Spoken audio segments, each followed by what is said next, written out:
control, shoveling dirt in every hole. Predators to condemn your soul, watching you and watching me. We're all connected but separated, misunderstood and so frustrated. A million armies of one have invaded, watching you and watching me. We live behind glass curtains and act like nothing's wrong. Soon you will belong. I know you're out there somewhere. We've watched you for so long. Wait for you to fall. We'll expose you all. I know you're out there somewhere. Watching me. The little brother wants to make headlines, be immortalized. Everyone's got an electric eye with the digital spies. They've watched you for so long. I know you're out there somewhere watching me.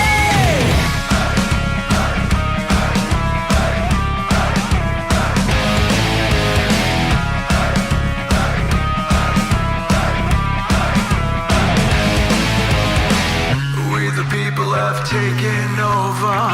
We the people are little brother, standing by to dethrone each other, watching you and watching me. Paranoid, the lens is our weapon, desensitized in our lust for attention, democratized by our voyeur obsessions, watching you and watching me. Slaves to perfection, don't let them project you as you are. Reveal your every flaw. I know you're out there somewhere. We've watched you for so long. Wait for you to fall. We'll expose you all. I know you're out there somewhere watching me. Little brother wants to make headlines, be immortalized. Everyone's got an electric eye with the digital spies.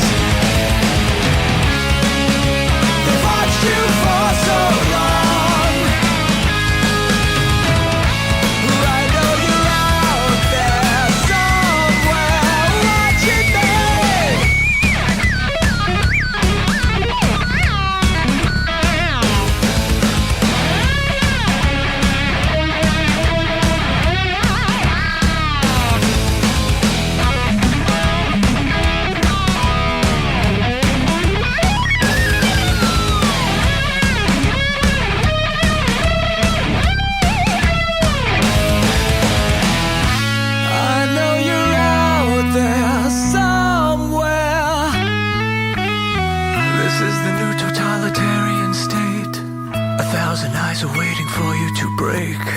Stay in line, don't make a mistake. We're watching. We watched you for so long.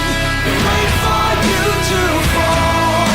We will expose you all. I know you're out there somewhere watching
Let your experience begin right now. From high atop the mountains of British Columbia to you listening around the world, this is Spaced Out Radio. You can follow us on our website, spacedoutradio.com, on Twitter, @SpacedOutRadio. Give our Facebook page a like, Spaced Out Radio Show. You can follow us on Instagram, Dave Scott, SOR, or on our YouTube channel, Spaced Out Radio Show.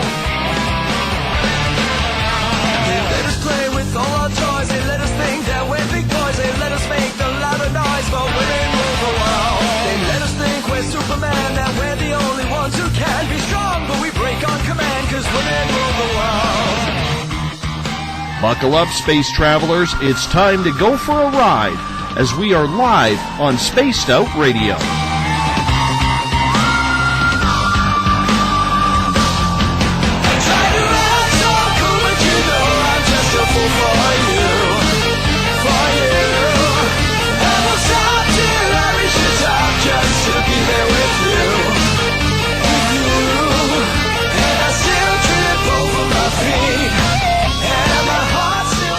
Ignition sequence start. 6, 5, 4, 3, 2, 1. Said the deeper I go, the deeper I fall.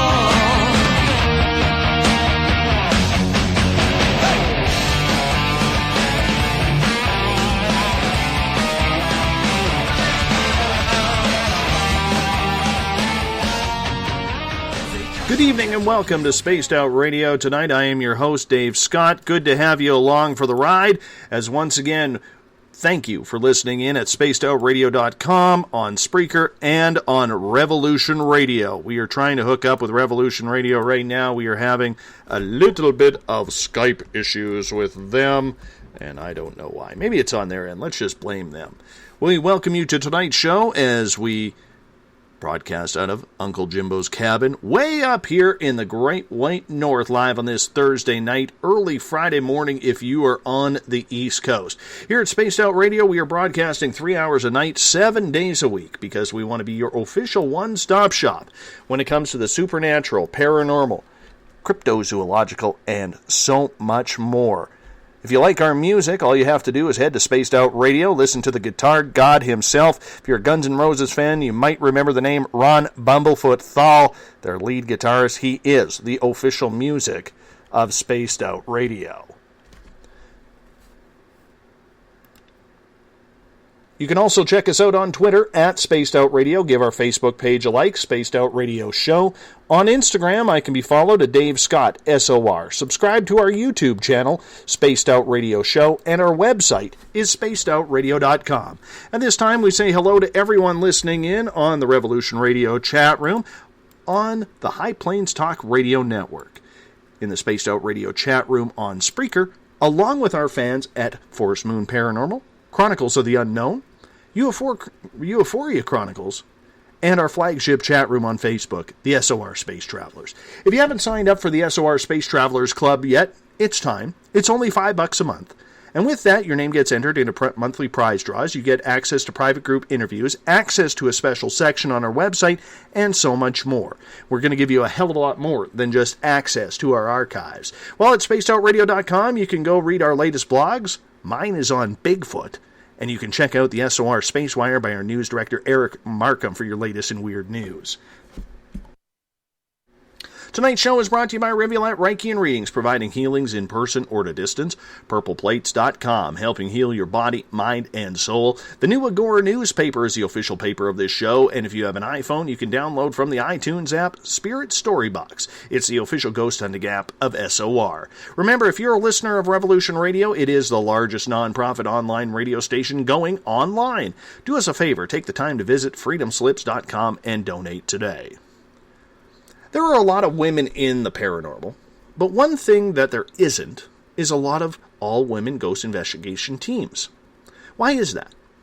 Like most fields of study and research out there, there are some who believe that there is sexism going on in the paranormal field. Usually the women are always pigeonholed as the psychic or the pagan witch of the group, and they are stereotyped that way. And it's not really as a true investigator. Well, Tonight we're showing the other side of it. You see, there's a lot more to this than what we actually think or believe. And believe me, the ladies from Paranormal Housewives will tell you, the battle of the sexes is alive and well in the field of ghosts, demons, and spirits. In this day and age, you know what? I'm going to honestly say it. It's pretty bloody stupid to think that. As a father of 2 daughters, honestly, it pisses me off to think about this. But it's out there. A couple of months ago, we had Kirsten A. Thorne on this show to discuss a blog that she had written about why experienced people were quitting the paranormal. Well, she is a part of this ghostly housewives crew, and we're glad to bring the team on. Right now we have Erin and Kimberly, minus Kirsten, who was tied up tonight. She's moving, of all things. Of all dates to move. Damn it, we got to have her move on this date. But you know what? She says we're going to be in just good hands. Erin, Kimberly, how are you? I'm great, thank you. I'm glad you ladies could all be with I'm us. thinking about is I hope Kirsten moved into a haunted house. That's all I hope for. Well, Me you know too. what? Let's keep our fingers crossed. Let's keep it, because that's a Yes. freebie. That's a freebie for you ladies It for is. investigation. Totally. Yep. We could go at any time. It would be awesome. Yep. We're going to be joined by Jennifer. She's a part of this crew as well, and she's going to be joining us in about half an hour. So in about half an hour or so, our listeners are going to be able to hear a ringtone, and we're going to try and connect up with Jennifer, and we're going to throw her right on the fire right off the bat. So it'll be really, really cool because she's not going to know what the hell is going on, and I always enjoy that, you know. And we're going to, you know, we'll try and play a trick on her or something. I have no idea, but... Oh, yes, please. Exactly. She's our newest member, even though she's been with us, I think, like 3 or 4 years, and I still tell her that we haze her all the time. So that's totally fine. Well, you know what? As long as there's love meant behind that statement, that's all that Yes. matters. You know. Total love. Yes. Exactly. You know, it's like us men, how we punch each other in the shoulder and tell each other how fat and ugly we are. You know, that's just a synonym. Yeah, of we love. don't do that. Yeah, No. I do on this end. You know, but it's a man thing. It's a man thing. We We're would getting never into tell the each battle other of how the fat and sexes ugly we tonight. are. Nope. Hey, we're getting into the battle of the sexes tonight, so we might as well get it all out there and, you know, just kind of run with it as we go. So how this works is we're going to take questions from our audience, and that's usually how things go, because I'll be honest with you, our audience is so smart and so dedicated to this show that they keep me on my toes. They really do. Because That's good. Yeah, and they should, you know. Yes. And the best part about it is, you know, they call out all the BS if they feel there's BS, because they're that brilliant. And I'm very thankful that they join us on a nightly basis. Even all the way down in Australia. We're gaining listeners in Australia Awesome. right now. Yeah. So it's kind of cool. That's cool. It's yeah. really kind of cool. Hey, let's get into the Well, Paranormal we're excited to be Housewives. here, so thank you for inviting us. Oh, I'm glad Yeah. you're here. I wanted to do, you know what, when I talked to Kirsten about this, when we did the original show with her, because she wrote an amazing article on her blog about how there's so many people quitting the paranormal because they are so sick and tired of this BS and this political stance that people are taking, where they won't share evidence, they won't allow psychics, they have to have, and this has been a pet peeve of mine, the word scientific. Yep. Okay? Right. You're not scientific. I'll tell you ladies right now. Nobody in the paranormal field, unless they hold a scientific degree, is scientific. You know, Yeah, and you can't really actually prove scientifically that ghosts exist. Exactly. And when I read her article about this, I was so taken back, because I don't do a lot of paranormal on this show, or I hadn't for a long time, because I was so sick of hearing, well, we investigate ghosts. Well, where do you investigate? Well, we investigate Waverly Hills. We investigate closed prisons. Okay, well, what do you do with your evidence? Well, we collect it. Well, what do you do after you collect it? Well, we go through it. Well, what do you do when you gather it? Well, we store it. Well, what are you storing it for? You know? And I noticed on a lot of paranormal shows, not to put a lot of them down, but I noticed on a lot of paranormal shows, there was this attitude of, what do you think is better? Do you use the K2 or do you prefer the Ovilus? You know, and then Then you get that, Right, there's yeah. always some high squelch guy in there saying, well, the Ovilus sucks, and, it's better than the K2, though. Like just crap. And I didn't want that Right. to happen. And it kind of soured me. It really did sour me with the paranormal. And I'm not going to go off on a rant here because I could easily do It's that. your show. You can do whatever you want. Well, the whole point being is when I read Kirsten's article on quitting the paranormal, it touched me because as a relative newbie to this field, and I've only been doing this job since 2014, and in my life I've only been on 3 paranormal investigations. I found it very, very intriguing that as a newbie, what I was seeing from the outside, here we have someone who was so invested in this field that she was thinking about quitting because her friends, her colleagues had had enough with the BS that was going on in the paranormal field. So, Kimberly, I'll start with you on this. Did you read that good. article? I did. I did. Kirsten she's pretty brilliant and she's pretty fearless. And I'm grateful that she puts out there what she's absolutely thinking. Did you find, though, that it was raw emotion that she was writing about that article? Because to me, as an outsider, and I had never met her at that point, all I know is when I read the article, I knew I had to get her on the show. But did you know her on a personal basis? How much from the heart was that article? Oh, fully from the heart. Because we all put our heart and soul into this. This is something we're so passionate about since we were, children. And now we finally have the chance, to do it in our hopefully daily lives. And so to be, a little, I don't want to say jaded or not, but you do see a lot of things and you do hear a lot from other teams and other investigators. And, I felt a little sad, that, maybe that she was getting to that place, but I'm glad that she said it and put it out there and, and we all rally around each other and we're like, no, let's pick it up. We do our thing anyway. We try not to let outside influences, hinder us at all. Actually, I think we're pretty good at that. Erin, what was your reaction to when Kirsten came out with that? Because as Kimberly was just saying, it was quite an emotional piece. Like this one was from the heart. This one was affecting her, and it almost seemed like she didn't know where to turn at that point.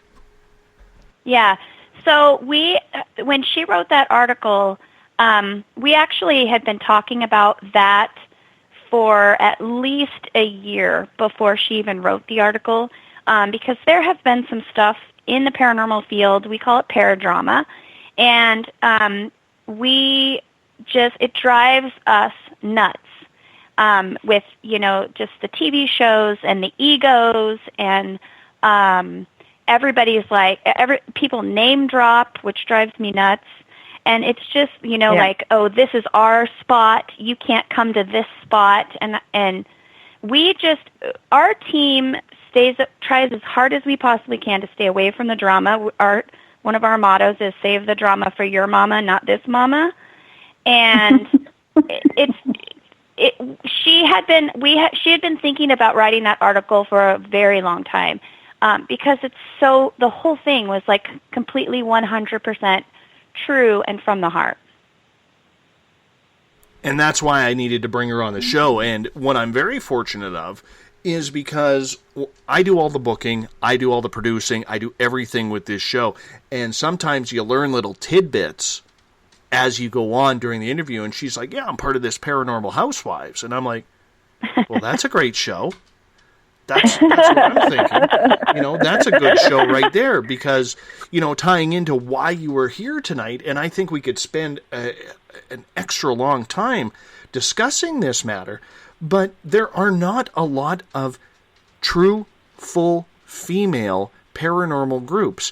Erin, why did you guys get this together, and how did this happen? Okay, so back in 2000 and yeah, this is gonna be a long one. That's okay. if that's okay with you. We got time. So back in 2010, all of us were on separate teams. We were all on different teams. All of the teams were run by men, and most of our teams had mainly men with just a few girls. Or in the case of my team, I was only the only girl. I was the only mom, and it was really difficult to get the guys to contact me to go on investigations. And they would say, oh, well, you have a kid, you can't go. Or they would call, I would say, no, just call me and ask. And they would call me and say, hey, tomorrow we're going to Tombstone for the weekend. And I'm like, excuse me, I can't because I have a husband, I have a child, I have stuff that I have to do. So I always felt like I was being left out of stuff. And the only time I actually was able to go on investigations was when I scheduled it.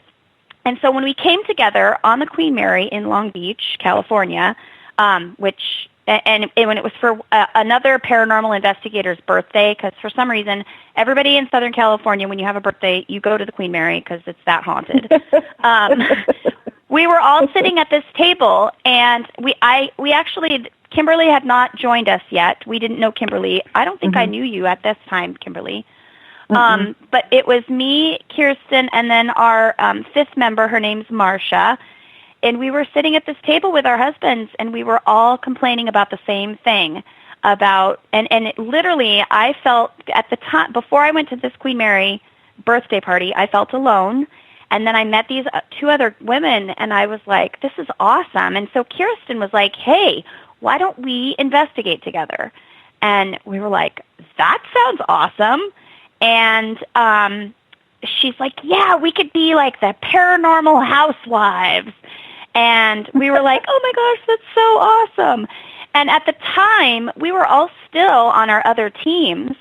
But what we didn't realize or know at the time when we were sitting there at that table on the Queen Mary is that we were all going to get kicked off of our teams because of this one decision that we decided to investigate together. They were going to kick you off. For just one night. Just for one night. Well, we all got kicked off. Yeah, we all got kicked off of our teams. Yeah, because it was, well, I know that for me personally, I'm not going to name names, but for me personally, I was told from just one member, the head guy on my team, I was told that women can't investigate on their own, that they need a man, and that we would never succeed. Are you kidding I was me? like that bluntly? No, I'm serious. I am serious. Yep. I got I'm sorry, kicked off right I'm away. sorry for cutting you off there, but That's it's okay. It's 20 at this time. What, 2010, 2011? Like, have Yep. we not come yeah, it was that 2010. Have we not come that far to simply realize and understand that, for the most part, women are equal? I mean, there's certain things you can't do, just like there's certain things we can't do that women can do. But I mean, what kind of crazy thought is that? Like, that just baffles me that your own teammate would say, Erin, we need to talk about this, because you don't have a penis. We don't think you should investigate on your own because, well, frankly... And it wasn't just my team. The other two girls' teams, too. They all were on separate teams, and they all got kicked off. And we were like, well, then let's just stay with the Paranormal Housewives, keep that name, and go for it. So it was pretty much our team was formed on that Queen Mary night. It was almost like it was a sign that you 4 or 5 ladies had to come together. I mean, to all be there at that exact moment, Kimberly, when you guys were having that conversation, let alone that you didn't know that all of you would be segregated and castigated by your own team. It was almost like fate brought you guys together. Fate, 100% had something to do with it. I met the 3 ladies because we all know each other. Everybody knows investigators, and investigators know investigators. It's a very small community, for as many people as there are. And it was just, now this is weird. A friend and I went to stay on the Queen Mary, and we just were going to investigate all by ourselves. We had never done it before. And we were in a room and bumped into two investigators that I think both of them were on your team, Erin, at the time. I think both of them. Yeah. Or just one of them. I know for sure one of them was for sure your team leader. And he invited us to La Purísima, which Erin had ended up setting up. Yeah. But it was funny that them. we met her. Yeah, it was just odd that I met her team leader at the Queen Mary as well. Oh, that Queen Mary, that's where the fate starts. And then that's where I met Erin, was at La Purísima, and then after that, Kirsten. Well, and that La Purísima trip, I set that up. Let me tell you, that was my old team. I set that up so I could go on an investigation. So see, if I hadn't set that up, I wouldn't have met Kimberly. No. So it was all fate for sure. We were meant to be together. It just works. So when you ladies decided to put this team together, were you laughed at? Were you chastised? What kind of reaction were you receiving, both positive and negative? Erin, we'll start with you on that. Okay, so the positive, I have to tell you, the females out there that were investigators, they were like, you go, girl. You go. You go and investigate and have fun and do your thing. And then the guys were like, they're never going to last. They can't do it without a guy. Now, most guys did that. There were a few that were like totally on our side, but a lot of the guys were in the paranormal field were like, nope, you can't do that. You need a man to go with you to protect you. So there, we had most guys did not think that we would make it. Yeah, I got drunken phone calls. I got mean letters from men. I got a mean letter. I got a really mean letter. They were. I mean, even it was so weird. It was the weirdest, one of the weirdest experiences I've been through. And you would think the paranormal is weird, and no, it's the investigators. Really. Well, well, I can say this. Maybe it's the Canadian in me. But on behalf of all men, I will say I am sorry. Okay. Oh, thank you. And I realize I'm taking a big scope here, and for any man who disagrees with this, really go to hell and grow up. I get to say that because I have the power of the microphone. But in regards to it, I mean, like I said off the top, I'm a father of 2 daughters, and I want my daughters to be whatever they want to be. One of my daughters wants to be a fighter pilot. We all know how that is for women. Right on. Okay. Mm-hmm. Right. And I hope she does it. I'm like, go for it. Live my dream that I never got to do. I'm behind you 100%. I want them to have every door open that's possible, because they deserve it. And to hear this egocentric, and I'm not trying to be politically correct here or any crap like that, because I don't do politically correct, but this egocentric attitude that you received, Kimberly, in regards to this, like letters and emails and drunken phone calls, I hope you swore a lot at these people. I didn't swear a lot. I have children. It was scary. Yeah, and sometimes it was a little scary of, why are you so aggressive about this? And again, it's not everybody. We know a lot of great male investigators that are totally fine with us. And I mean, if they're worried about safety, we're worried about safety, and we're careful where we go. And there are times where we bring police officers with us, in some areas that are a little sketchy. They love it, we're just as careful, but the ghosts aren't scary. The ghosts aren't what's making us frightful. It might be the homeless guy in the corner, but it's not the spirits. But that wasn't their concern. Their concern was us actually dealing with spirits on our own. And you can do it. You can totally. We do it just fine. We are some brave girls. We're like little ninjas in there. We're good. That's right. Definitely if I just said that. Right. Your little Can you ninjas. edit that later? Is that the LA/Hollywood coming out right there? Yes. Little female ninjas. Now know? I'm picturing you ladies in like black suits and masks that block just everything but your eyes. I didn't mean that. I mean, we don't wear black though. Are creepy, but no. And we don't even wear black. Like, I think we're the only paranormal team that does not wear black. Our shirts are pink, and they're like light pink. Yeah.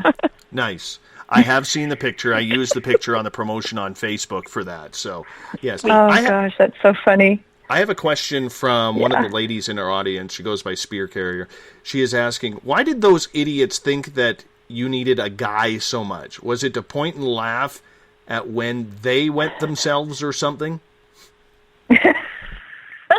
It's funny that the men that we had started out with, they were pretty dominating guys where you weren't always even comfortable, when you're doing an EVP session to even ask a question on your own within the group. I learned really quickly how to be quiet. We're really good at being silent. It actually was a good trait we picked up, except for the fact that it was done out of fear of that. And it's a weird little power trip. I don't know if it's the lonely guy living in the basement or if it's the guy that never, had so much power. To me, it felt like power. I don't know about you, Erin. But the 50-year-old that still lived with his mom probably had a reason to need to be in power. And so when we decided to go off on our own, he was like, wait a second, I'm not in power anymore. You can't do this. And so it just, I had my little harem and my little group and Right. And That's he no ridiculous. longer had that power. And he built strong women, didn't even realize it. Well, and there's we so started much out of that. strong, but And there's so much of that out there, ladies, that really all of your team really had to build a real tough exterior. Probably at some point bringing out things inside yourself going into the field that you probably didn't even know that you had in you. I know when I went on my first investigation, I didn't know what the hell I was doing. I didn't know where I was going or where I was supposed to stand or what I was supposed to ask, and I felt inferior to the people who were around. Now, I could just imagine, without trying to say that, I feel sorry for you, because I don't, but, I could just imagine what that was like for you when you decided to step out on your own. You're having all of this harassment going on, and Erin, you had to come together as a team quick if you wanted to make this work. Yes, and one of our things that when we came together, one of our things was we want to help new people, because there aren't a lot of teams out there that will take a new person that's never done this before and teach them how to do it. So one of our things was we want new people to come with us as often as we can, and we want to teach them the correct way to investigate and to let their voice be heard and to not be scared about this stuff, because 99.9% of the time it's not scary. Yeah, it's unless you're in, like Waverly Hills or somewhere where it's eerie, scary. Right. But and believe it or not, the men that we investigated with, they were really good at their job. We learned a lot. Unfortunately, the fear factor was there a little bit. So when we stepped out, we were ready. And we were ready to go. And Erin has always been an advocate for the new person too, which has always been really beautiful about her. So I love that about you, Erin. And you had the experience of being paranormal investigators, so it was second hat going into these investigations, but it was just a different feeling because now it was totally a bunch of, well, explain that feeling then, because I'm going to be honest with you, as a man, I don't understand it. It was thrilling. It's warm. Releasing. Well, and it's warm and fuzzy. Like when we investigate, we come across to everyone, not just the living, but the spirits as well, as motherly figures, as women, as, hey, we're here to be your friend, we want to talk to you, rather than, I know some of there's shows out there and some investigators, they like to provoke, and that's one thing we do not do. We do not provoke at all, because, I mean, they're just people like you and I mean, if somebody provoked me, I would tell them to go pound sand, and I wouldn't, talk to them at all. So we come from, it's more nurturing, it's more warm and friendly. Yeah, the men have the big booming voices when they enter a room. They can be, I'm sorry, I don't mean to be generalizing at all. I'm really sorry about that. They can be very aggressive and demanding during sessions. But like I said, we've got a couple of male investigators that are really good at inviting spirits and wanting to, not be nurturing, because that's not very manly to say to a man, you're very nurturing to the spirits tonight. But yeah, Erin's right. It's completely different. It's great. I love what we do, and everybody does it differently, and that's fine. This is our style. Yep. Joe is asking in the SOR Space Travelers Club, do you have to be married to be a part of your group? You don't even have to have kids. Nope. You don't. I have a cat. You lucky me. I've never been married and I've never had kids. I didn't mean lucky me that I didn't have kids and never been married, but lucky me that the housewife still embraced me without that criteria. Yeah, we have 3 married, 2 non-married, 4 of us have kids, 1 of us doesn't. It's just, it's all how, it really is. I don't even know how we chose everybody. That's the thing. It's like it just came. It just happened. Yeah, it did. It's just it feels right. Yeah. I remember the day that they asked me to be a part of the team. We had taken a trip out to Armagosa, and we were sitting outside of what was called, I think, the Opera House or something. And the girls gathered around and said, hey, we'd really like for you to be part of the team. And I melted. I just thought it was wonderful. It's a day I'll never forget. It's just great to be a part of something so pure and nice and genuine. Yeah, it's great. What happens if one of the men in your lives wants to come with you, ladies? A lot of times they can come. It depends on where we're going. There are some places, like we went to on an investigation last weekend, and it was just the housewives that went because there was a certain number of people that could go. But sometimes, like Kirsten's husband Ty, he comes along a lot because he's our videographer. Usually, he brings his video cameras and does some cool stuff with the video cameras and stuff. But sometimes my husband goes. He's not too into the whole investigating part. He likes to get into like the abandoned buildings part. So if we're ever granted permission to go into some abandoned building, then he's all for that and definitely wants to go. But otherwise, most of the time for my husband, he stays home and watches the kids. I love him for that.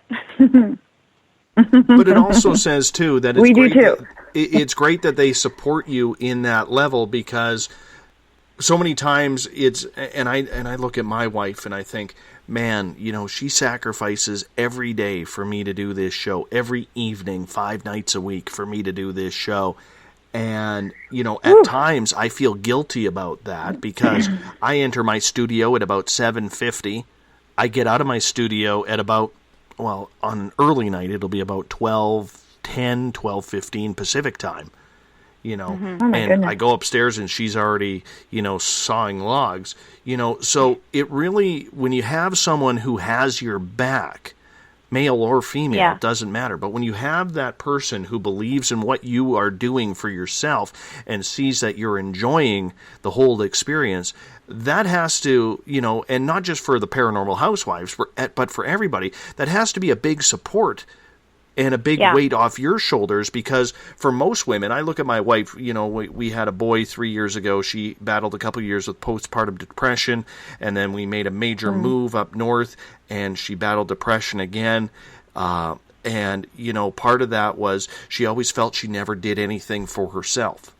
And, right. You sit there and you're like, man, I really need to step up here as the hubby to try and take some of that pressure off. But how can I when I work my daytime job? I say hi for 2 hours, and then I come into my studio for my nighttime job. You know what I'm saying? Right. So, Right, yeah. So to have that support behind you, that has to make your jobs and your lives in your investigation a hell of a lot easier. It makes it a ton easier, and all of our husbands are actually so supportive. I don't think we've ever had a time where they haven't been supportive. And Jen, once she comes on, her boyfriend is actually on another investigation team, so he's completely supportive.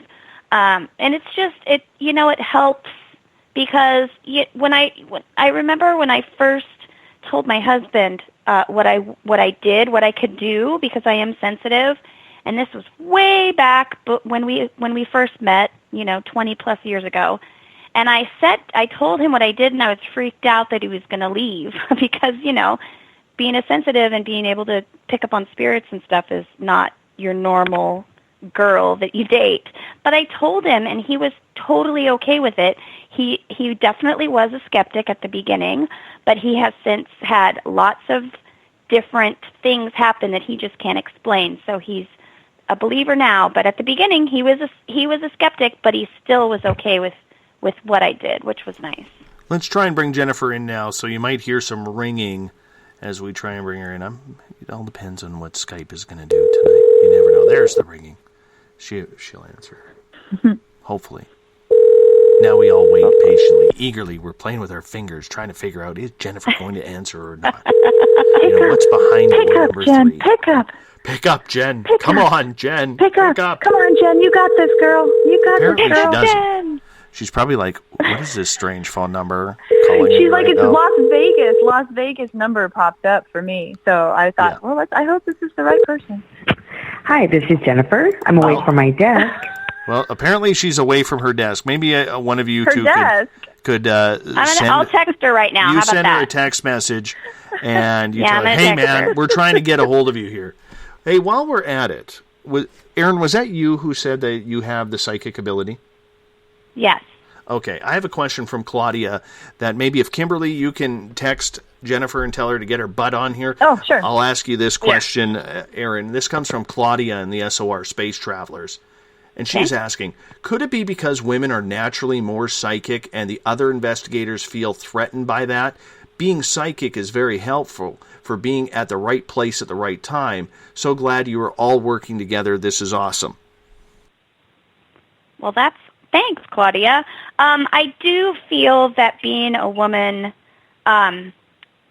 helps with my sensitivity towards being able to see and feel spirits. I don't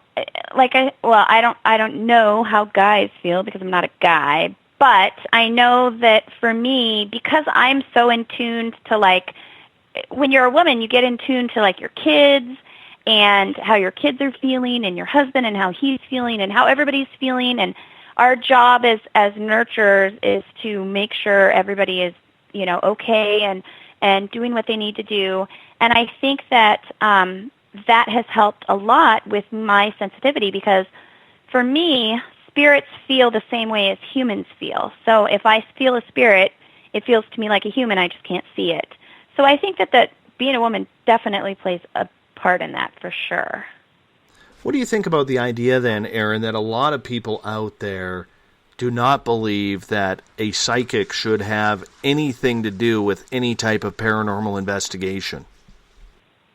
Well, I think that that's silly, first of all, because psychics are, they have their things, and they have their things just like everybody else has their things.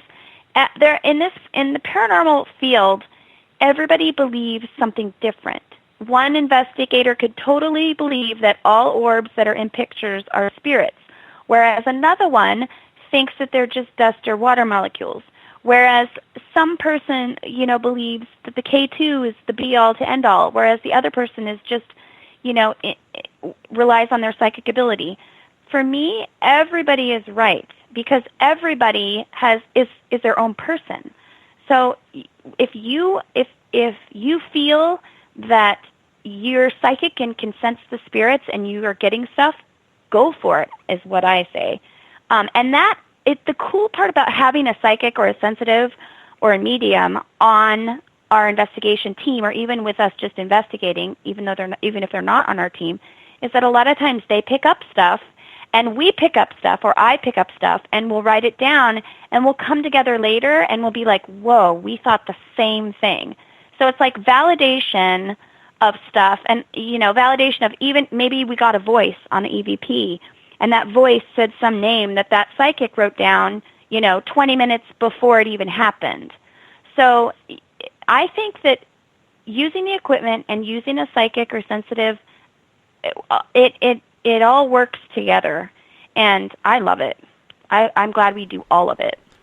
Now, for those groups who do use people of psychic ability, there is the debate whether or not they should know anything about the investigative site before going in. What is your opinion on that? Do you like to know a little bit about what's going on, or do you like to go in strictly cold? Well, here's the thing. The reason why people don't want to know stuff about the place is so that when they get these visions or thoughts or something, that they know that that's like a pure thought and not something that's been implanted in their brain. For me, I usually don't, I usually know where I'm going, but I usually don't like to know the history of the place, so I won't look into the history. I might know, like, people that live there, just surface stuff, but I won't necessarily know the deep, back history of the stuff that has happened in the house.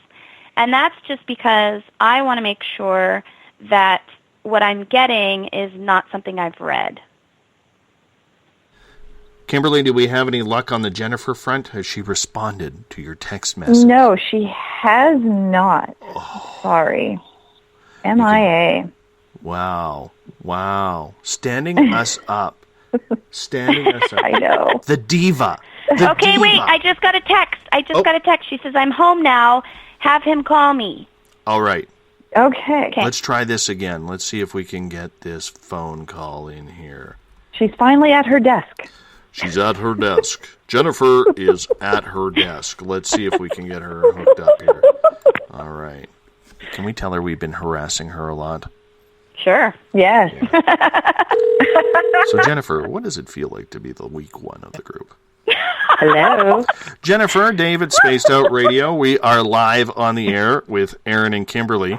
We were just talking about you on the air. Oh. And, hi. I know those girls. And we were wondering, because they said something ominous, what does it feel like to be the weaker one of the group? No, I'm kidding. The weaker one. I'm kidding. So we're just saying that to give you a little bit of a hard time for having to come on late and everything like that. So there, your initiation is done. I can't imagine them doing that. Just can't imagine. We're on our best Never. behavior. Absolutely. So Jennifer, just to catch you up, we're talking a little bit about the whole psychic part of having an intuitive as part of a paranormal team, because there's a lot of teams out there who don't feel that a psychic should be a part of the group because they're so damn scientific. And if you saw me right now, I actually have my fingers quoting scientific. Right. What do you think, Jennifer, as we bring you in here, and we'll throw you right to the coals here, about having an intuitive as part of the team? Is it important? Is it a tool? Or is it just another person who is there? No, I think it's really important because, I think a lot of it is what you feel. It's a personal experience. It's your thoughts. And so I think that's where a psychic comes in. So I think it's really important as part of the process. I don't think it should be all scientific. I'm not a big believer in the S word when it comes to any of this, just so you know, Jennifer. I rant about it. I'm sure my listeners And they'll all say, no, you're doing fine. But I'm sure they're absolutely going to roll their eyes the minute I say, I hate the scientist part in this, because you're not a scientist, But right. We're not actually conducting experiments, so I wouldn't really call it a science. I think actually a lot of people try to do that, and that's just my personal opinion. I think that we're just investigating and we're trying to figure out what's going on the other side. But I don't think it's a full science. That's just my thoughts. I agree, and and other teams do things. Teams do things their own way, and having a sensitive on the team suits us. We use them as like you said, as a tool. They're equipment, really. But we are able to usually back up what they are doing, either on our EVPs or in our video. We don't. Jen, what did you say about using the S word? Not doing the S word. I love it. If we have a chance to go into locations more than once, then we can start running. Doing experimental stuff. Experiments and tests. But the majority of the time, you're really only in the place for the very first time if you're ever lucky to go back again. Right, so and I have the experimental part is hard. The more that you do this, the more sensitive you become, because the girls on the team, there's several of them that have become more sensitive the more we do this. So you can't really stop that sensitivity, that psychicness from coming in if you do it a lot. Got another question from Claudia in the SOR Space Travelers Club. She is asking, since you have to be extremely sensitive to feel the spirit's presence, she's wondering if your team can pick up on each other psychically, and do you have that synchronistic events happen between the team? For instance, one was thinking, call me, and the phone rings, or at a paranormal investigation, all of you talk to each other without talking. Yes. So can I tell a story here of something that happened between Kirsten and I? So Kirsten, I don't know, was it last winter, she owns a cabin, and her cabin got broken into.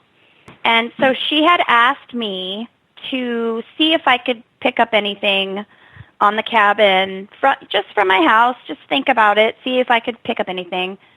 So I actually picked up, I sat up in my bed one night, and I think she asked me like at 8:30, and I was sitting there, and I started writing some stuff. I was thinking about her cabin and stuff and picking up some stuff, and I wrote, a pretty long piece and emailed it to her.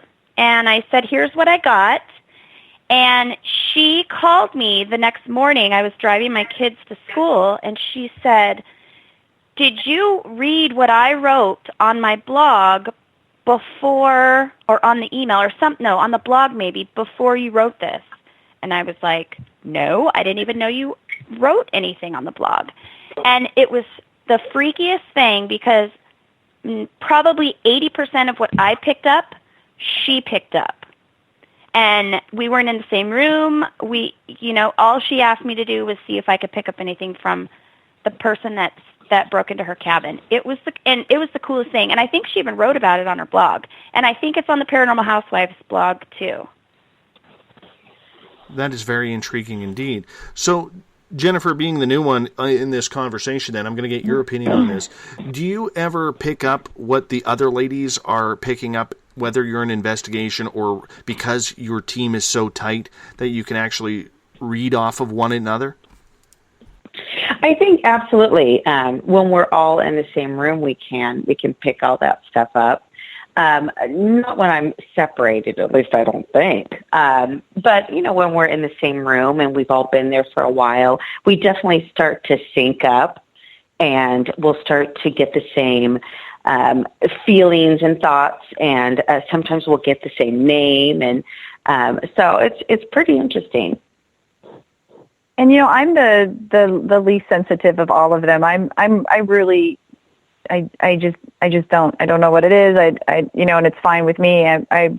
It's not something that's ever really happens with me. But it sure as hell is fun to watch. But it's also it's good because they're not really leading us in investigations. Like if we're somewhere, they're not leading the EVP sessions. Really, it's pretty fascinating how you can actually make the two worlds meet. Because I am the one with the camera. I am the one that mostly is that's my part of my life, and what I like about investigating is with the camera and with the we go old school most of the time. We're recorders and video cameras and such. Well, and I love that that's what Kimberly does. Like I love that she adds that to the team. We balance each other for sure. Mm-hmm. Yeah. Yeah, and it's pretty great to watch the ladies work that way. Although we all do the same job too. We all have recorders and we all use equipment. They just have a nice little added benefit. But sometimes, Kimberly, you come up with names and stuff too. Don't sell yourself so rare short. though. But I do touch. You have to trust your instincts though. You know that little prickle in the back of your head, or when your hair stands up. Yep.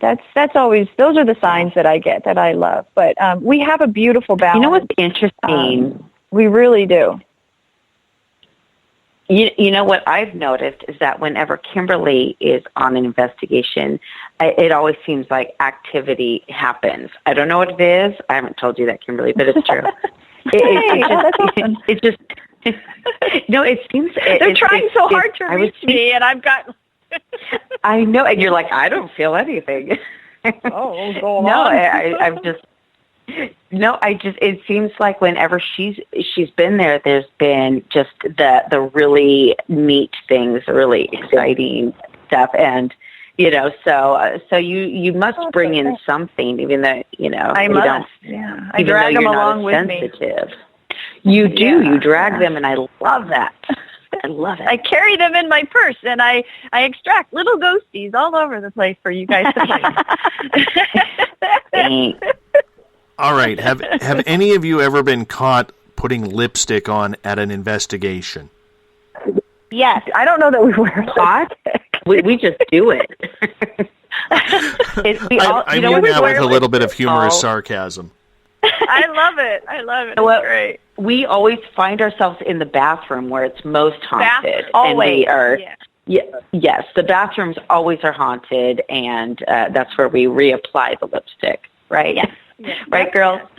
Yep. Mm-hmm. Mm-hmm. Well, as long as you tease your hair while you're anyway, there, too. So. Yes. I'm getting asked in the chat One room. of us goes into the restroom and comes back out. We got to go into the bathroom. It's totally haunted. I'm getting asked in the chat room right now, what the hell kind of sexist question is that? Yay, someone's sticking up for us. Yes, I'm getting beat up. True, I like lipstick, and I do have to reapply it. Yes. Len has a question for you in the Spaced Out Radio chat room on Spreaker. He is asking, have any of you ever been caught wearing clothes that you probably shouldn't be at an investigation? Like maybe you're dolled up and you're meeting the team. Like, has it happened? Well, we don't really dress like if somebody saw how we dressed, it's not that exciting. I mean, after all, Erin wears a fanny pack, so if that tells you I wear a fanny pack. Right. Yeah. You just outed her. That's so awesome. That's okay. That's okay. I love my fanny pack. No, we don't wear like high heels and skirts and all that stuff. We're pretty basic, and we wear. I know that doesn't sound sexy and exciting, so I'm very sorry to all. It's not. I know that. I mean. Yeah. I'm a little scared now that somebody is wearing a fanny pack. Right. Hey, and we all see. No, it holds my equipment. It has Tinkerbell on it, and it's sparkly, so it's awesome. Yeah, it's. But you have to wear clothes. If I would have known that Erin was wearing a fanny pack, you never know what you're going to investigations. crawl into. Yeah, If I would have known that Erin was wearing a from the fanny 80s, pack right? during investigations, I'm not sure I'd be doing this show right now. Because I'm such a fashionista here. Sorry. Here I am so in my. convenient. Here It's I so am in convenient. my stained sweatpants and my T-shirt. Looking like I I'm just trying crawled to from bring under the a fanny car. pack back. It's so convenient. I'm telling you, everybody out there in Radioland, get a fanny pack. It's so convenient. I will when I'm 80. Free. Everything that is at your fingertips. It's amazing. Although I know we have been out before, and we're like, Erin, can you hold this? And she'll stick it in her fanny pack. Yeah. Thank you, Mama it Kangaroo. is wonderful. So We just pretend we don't know her. why not a backpack? Right, yeah. Why not a backpack? Because it's on your back. Okay, so can I actually have severe scoliosis. And so I don't wear a lot of things on my back, but if it's around my hips, it's better. So I don't wear I just a put backpack. everything in my purse. I have like a half purse, half ghost pack. So, I we're have dealing, cargo pants. And we sound so sexy. I know, tell me. No, we are not sexy. I'm glad we've gone all cosmopolitan here. Right. So I have my purse, so it's kind of a mix between my wallet, a flashlight, lipstick, and an EMF. So it's like everything. It's a mess. It's just one big mess. Yeah. We have about 30 seconds here before we're going to take our first break of the night. I'm so glad that you ladies are here. I really am. Thanks. Oh, great. I'm having a lot of fun. Yeah, we are too, for sure. I'm glad because I was so excited about doing this show when Kirsten and I first talked about it that I'm just sad that she's not here. That kind of bugs me. But yeah, whatever. Yeah. I know, but it gives us a reason to do it again. Yes. Yes. And We'll there's just the have to music. haze her with one of our investigations. Ladies, I'm going to get you to hold on. You're listening to Spaced Out Radio. The Paranormal Housewives of California are our guest. We'll be right back right after this. Looking for news beyond the mainstream news? Head to spacedoutradio.com and check out the SOR Spacewire. This is Spaced Out Radio's Eric Markham, news director for the SOR Spacewire. Daily, I will bring you intriguing stories and outlandish reports from what's going on around the world. UFO sightings, paranormal activity, conspiracies, alternative health, and so much more. And if you have news, email me at news@spacedoutradio.com. Hi there, I'm Butch Witkowski, lead investigator with U4COP. On the final Monday of every month, you can listen to me and host Dave Scott on Spaced Out Radio's Strange Days. We're going to get to the heart of the matter when it comes to what's happening out there. People are seeing and experiencing things from ET contact to Bigfoot, and I want to hear about it. Your experiences are what we investigators need to help solve these unknown mysteries. So tune in at spacedoutradio.com.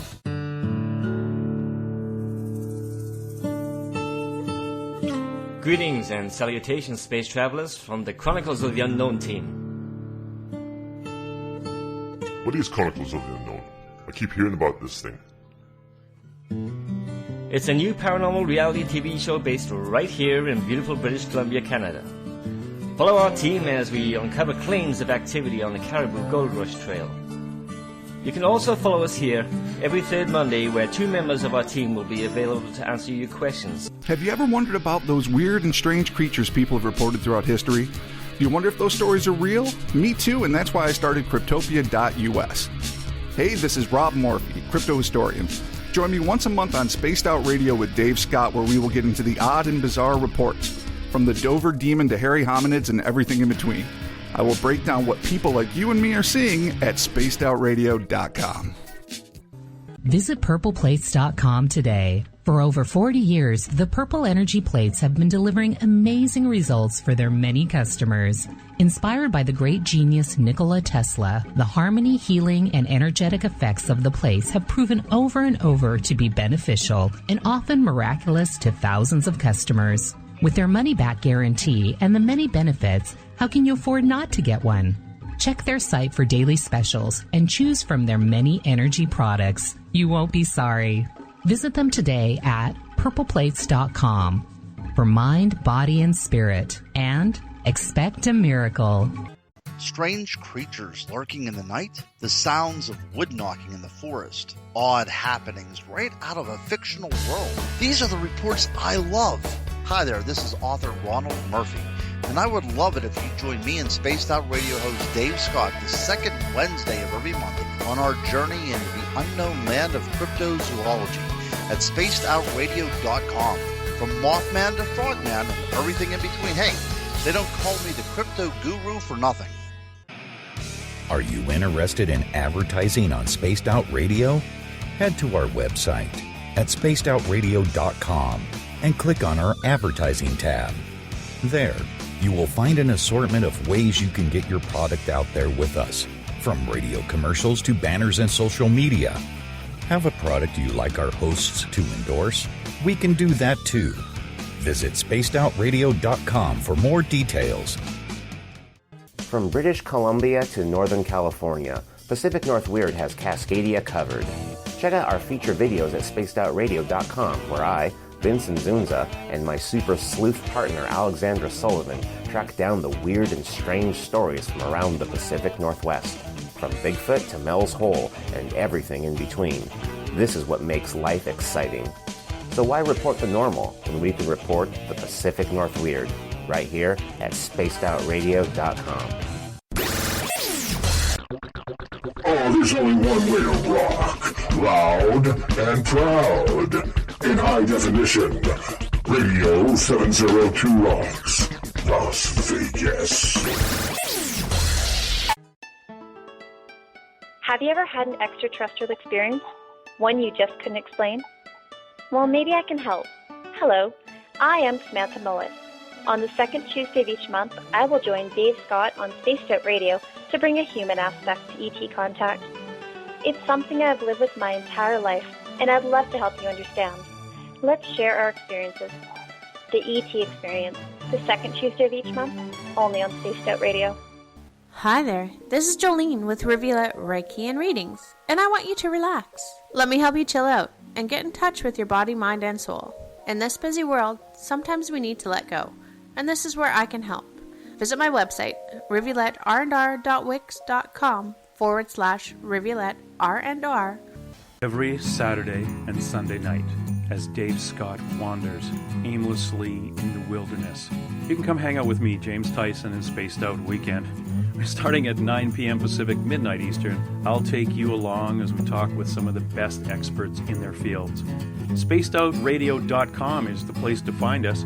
So sit down, relax, put your feet up. Enjoy the topics like the paranormal, supernatural, intuitiveness, and so much more. Hope to see you there.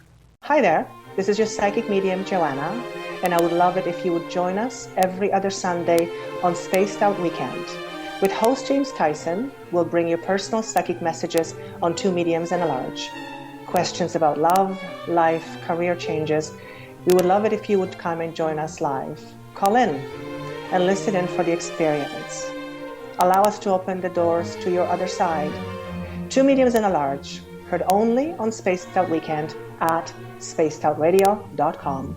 Would you like to become one of our space travelers? All you have to do is click on the Space Travelers icon at spacedoutradio.com. For only $5 a month, you can get access to some great prizes, as well as private monthly shows, newsletters, and a members-only section on our website. Become a space traveler today.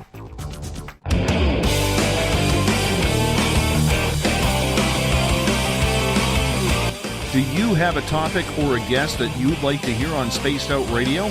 Let us know at spacedoutradio.com, where you can sign up to become a Space Traveler member today. Or you can find us on Twitter at Spaced Out Radio and on our Facebook page, Spaced Out Radio Show. Welcome back for hour number 2 of Spaced Out Radio tonight. Tomorrow night on the show, Sheila Renee Parker, author in the paranormal, will join us as we round out the week talking ghosts, ghouls, goblins, and a heck of a lot more. That starts at 9 p.m. Pacific, midnight Eastern Time at spacedoutradio.com. If you want to join the SOR Space Travelers Club, all you have to do is go to our website, spacedoutradio.com. It's $5 a month. With that, your name gets put into monthly prize draws. You get access to private group interviews, access to a special section for your postings on our website, and so much more. While you're on our website, you can also read up on our latest blogs. Mine is on Bigfoot. And you know I like the big hairy beast, Bigfoot. Just love that creature. And you could read up with our other talented writers as well. And the SOR Spacewire by our news director, Eric Markham, has some great pieces. He's just posting one for tomorrow on the sighting of the thylacine in Australia. That's supposed to be extinct since 1936, and there's a video of one. So hopefully that creature isn't extinct any longer. Hopefully. Anyhow, if you want to follow us on Twitter, you can do so at Spaced Out Radio. Give our Facebook page a like, Spaced Out Radio Show. On Instagram, I can be followed at Dave Scott, SOR. Subscribe to our YouTube channel, Spaced Out Radio Show, for our archives, and our website is spacedoutradio.com. Remember, if you are listening in on Revolution Radio, the Double R Machine is a donation station financed by you, the valued listener. Do us a favor and donate today. Tonight we are talking with the Paranormal Housewives. They are Erin, Kimberly, Jennifer. There's a couple missing, including Kirsten, who was on this show a couple of months back, talking about quitting the paranormal. We bring the ladies back on. Welcome back. Hi. Thank you. She was going to quit the paranormal? What? Well, she wrote a blog about quitting the paranormal. And that's why I brought Remember her blog post, Jen? Did you not read it? Yeah. No, I read it. I'm just kidding. Oh, okay. Well, I'm kind of a bratty paranormal housewife. I'm learning this very quickly. Before the break, you ladies mentioned that you find washrooms to be extremely haunted. So Spear in the SOR Spaced Out Radio chat room on Spreaker is asking, and I'll start with you, Erin, on this. Why do you think bathrooms are so haunted? You know, I have no idea. We literally, I think we ask ourselves that question every time we go to a haunted location. Mm-hmm. We always find stuff in the bathroom. Maybe it has to do with... We always get EVPs, we get the chills, it seems every single time, no matter where we are maybe it has to do with... out by it. Yeah, maybe it has to do with the water, or maybe it has to do with the pipes. We have no idea. All we know is that we get a lot of stuff in bathrooms. And one of my thoughts about that too is it's an enclosed space. You know, you're not in a big vast room trying to contact somebody. So I don't know if the fact that it's in more of an enclosed space, if that has anything to do with it.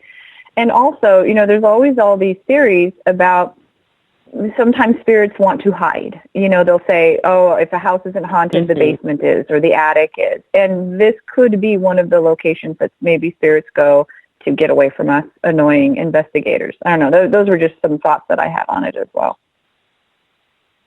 Yeah. Kimberly, we'll start with you. What's the weirdest paranormal experience you've ever had? Why did you ask that? Not... Well, not I am weird. kind of a show host, you know. Weird. I can't say that I've had anything weird. I have been. I think the most monumental thing, other than when you get the holy grail of hopefully being able to see a full-bodied apparition, or at least part of their body, like the legs, is I've been scratched in my back once at a certain location. You know, it felt like there was, I would think what jellyfish feel like when they sting you. And we lifted up the back of my shirt, and I had 3 nice long marks on the back. And we didn't run and hide. We addressed it. And in my thought on that too was that not that they were being malicious or anything. I sometimes think that it's a little hard for them to reach us. And they try very hard to reach us, you know, to puncture whatever is standing in between our world and their world. And I think this spirit might have tried a little too hard and you know, maybe accidentally did something. But to me, that was the most, I still love that moment. It hurt, but I loved it, you know. Probably the weirdest experience that I had was on my first ever investigation that I did. There's a haunted museum by my house. And a team from Chronicles of the Unknown, a Canadian team up here, were up here investigating it, and we were about 2/3 of the way down this old horse barn, this old Clydesdale horse barn. And, we heard in other buildings, we heard, the thumps, the bumps, and everything that kind of goes on with it. You see the odd shadow person or something shadowy move out of the corner of your eye. But we were about 2/3 of the way down this barn. Oh, feedback, sorry. And while we were there, the team is filming, and they're doing their thing, and I'm kind of an observer behind the scenes, just kind of watching what they're doing, because I've never seen what they were doing before. And, you get that feeling that you just got to look someplace? Yeah. Well, that's what happened with me. And so I looked back down where we came from to the entrance of the barn. And standing with us, there was the team of 4. There was myself and then Ken, the curator of the museum, who was with us, the only one who had keys. And right at the base of the barn, at the beginning of the barn, where we would have came in, I swear there was this gentleman who was kind of leaning down, looking down the hall to see if any of us were looking. And it was like all of a sudden he knew that I was looking at him, and he pulled back up and disappeared. So after they had finished filming, I said, hey guys, we got to head back down that way. I just saw a full body apparition of a guy looking at us, and he pulled into the wall. Well, we get back down to the barn, and you got to realize, you've been on enough investigations to know that the lights are off. This is dark. Mm-hmm. And we get back down, and we come to this storage room right at the beginning of the barn, and there's a light on. And we're like, well, who turned that light on? Where's the light switch? And Ken, the curator, had to unlock the padlock, and which made a heck of a lot of noise. He had to unlock the padlock, take the padlock off, and then he had to walk inside this room, because there's only one door in and one door out, and he had to go to the far wall to turn the light switch off. And that was probably one of the real excellent adventures that I have had since I've been in this field. In seeing that happen, it's like, what the heck turned that light on? And I know it was this guy. And the funny part about it is, my neighbor Tony, who's a big fan of this show, I'm not sure if he's listening in or he's sleeping right now, but usually he's listening in at night. So Tony, if you're awake, hi, how are you? He sends me this picture. Hi, Tony. He sends me this picture right before this show, which is totally ironic. He sends me this picture of this guy that was caught in the barn. And no way. So he's like, yeah, my wife has this picture, and the guy who took the photograph swears there was no one standing there. I'm like, yeah, I've seen that dude before. That's cool. It was kind of cool, yeah. It was a nice confirmation. Yeah. I have a question. If I can... Yeah, go ahead. If I can share real fast, there's something about seeing a full body apparition is that sometimes you don't even realize that that's what you're looking at, because we've done an investigation before where I thought that we had an extra member in the team because we were actually meeting teams that we had never met before, and to turn out I had miscounted by one person who was leading the team down the hall in a very happy way, but his clothes were a little odd. Mm-hmm. And I hate it that sometimes my brain isn't fast enough to go, no, that's a ghost. That's not a real human. Because then you would be like, hi, hello, my name is Kimberly. Nice to meet you. And instead it's, where did that guy go that was wearing the suspenders and the sweater and the funny shoes? You're like, oh, darn it. Jennifer, what's your weirdest story? I have a few of them. Let's see. Of course, I always have weird stories. Let's see. Well, we have a similar scratch story where we were at a playhouse. Remember, Erin? Miss Erin? So we were down in the sewing room of this theater, and just all of a sudden I got so sick. To the point where I was looking all around me to find a trash can. And I didn't want to tell anybody that I was so sick. I didn't want the theater people or the girls to know. And I didn't want to ruin the floor by vomiting. So it was pitch black, and I was like, oh my God, I got to find something to throw up in because I'm so sick. And finally Erin stands up and she's like, I just got scratched. And we all turned on the lights and looked. And when I came out of the room, I mean, right, Erin? I looked like I was all green and you and look it like completely. Yeah. I looked like death. And the minute I left, I was fine. But it was, I mean, that was kind of a strange experience. And, of course, my big strange experience or weird experience, I don't even know what kind of experience you would classify it as, but I was in France, and I was in bed, and I had actually hands, and I mean, you know when your eyes have adjusted to the dark? So I could see, even though it was dark, that nobody was there, and I had hands climb up my whole body all the way up to my neck. And so that was pretty crazy. And I know nobody was there. It wasn't an animal. It's those handsy Frenchmen. You know. Yes, it was a very flirtatious spirit, and it scared me. I will say. Let's go to a question from Claudia in the SOR Space Travelers Club. Claudia is asking, and Erin, we'll start with you on this one.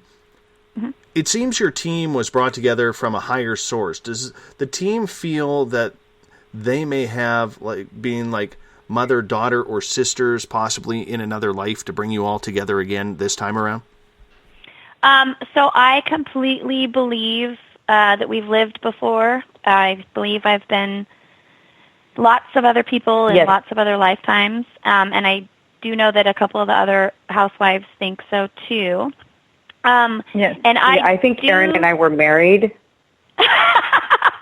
Well, Jen and I are really close. I actually was the one that kind of brought her into this whole thing. I actually met Jen on Craigslist, and I call her my Craigslist friend when she God. But I didn't know that. Because what do they call funny. those secret encounters or something? I don't. Well, I had actually answered a job ad on Craigslist, and I met Jen. And from the minute I met Jen, it was like we had known each other before. So I brought her into the Paranormal Housewives because the other girls on the team, I swear we've all known each other before. It's like we're just so comfortable with each other, and sometimes we finish each other's sentences, and whether we were married in the last lifetime or sisters or mother-daughter, whatever, I definitely think we've known each other before this lifetime, all of us. Yeah, those are really good questions you get, too. I'm loving these questions you're getting.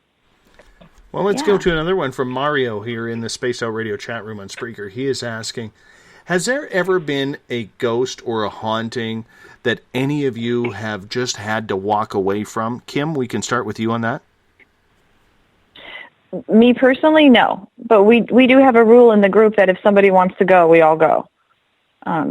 But I don't know that I can recall us ever needing, there's times where things can get a little freaky and we all just maybe need to take a break. But Erin, I don't know that I recall. Yeah, left. We did have one. It was a house case. And at the time it was just me, Kirsten, and Marcia. And a gentleman had called us asking for some help, and we went. And it was probably one of the weirdest investigations ever because my sensitivity, I usually get pictures in my head and then I got to try to figure out what the pictures mean. But the pictures were crazy, like super crazy, didn't know what was going on, confusing, happy, sad, angry. It was so jumbled and stuff was happening and things were banging and that something was knocking at the door and there was red lights, almost like eyes everywhere. And it actually scared Kirsten to death. She didn't say anything, but when we left, because we collected our evidence and we left, and when she left, she says, I cannot go into that house again. Something's there that's negative. We cannot do that again. So I said, okay, and we actually contacted a team that specializes in that kind of stuff, and that team went in there and helped the homeowner get rid of that thing that was in their house.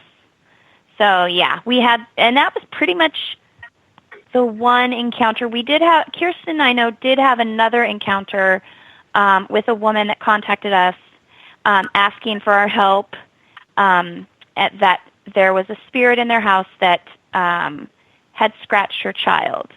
And that's kind of that's a fine line that we have to walk, because we don't know if that actually is like a spirit or if it's actually actual abuse. Right. So that was another case that we actually did not take, and we referred her to her spiritual leader, whatever church that she went to go there, because that was another thing that we didn't really want to get involved with. Jen, how about you for the same question? Is there a place that you've ever just walked away from? No, I mean, I am a thrill seeker, so I would say that I usually want to stay. So I mean, there's never really been a case like that. No, I wouldn't. I wouldn't leave. And what about you? We're there. Erin, what about you? Erin. What? Me? Yeah. Oh, I don't think I've ever wanted to leave a place.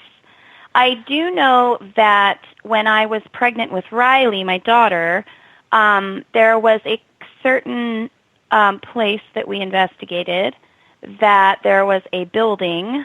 There were several buildings in this place. And there was a building that I actually would not go into because I had been in it before, and there was some not happy or even sane ghosts in there, and I was like, nope, I'll sit out here, thank you, with my pregnant self. So, yes. Well, I mean, you have to think for two at that point. Yeah, and the funny thing is that with Riley, everybody has their own way of protecting themselves when they go on investigations.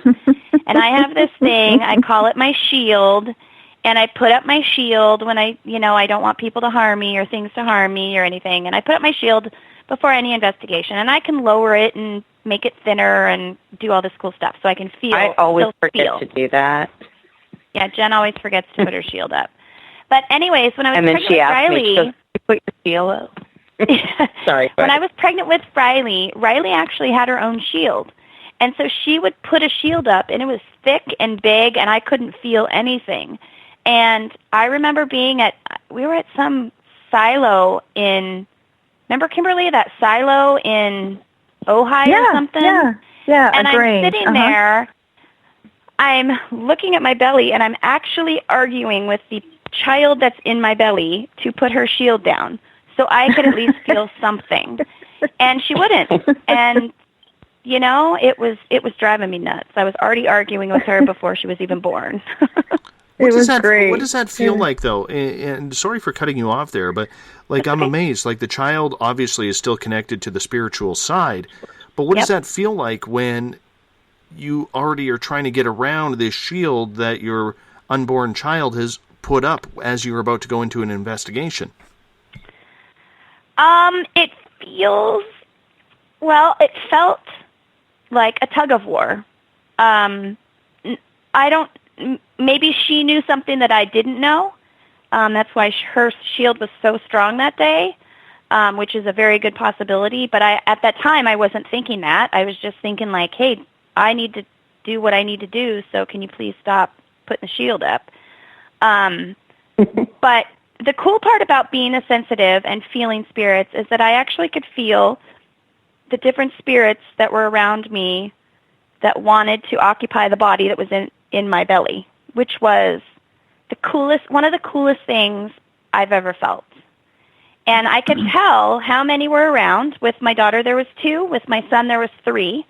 And it's not necessarily like they were fighting for it, but they were just trying to decide which one was going to take over and going to take that body for this lifetime.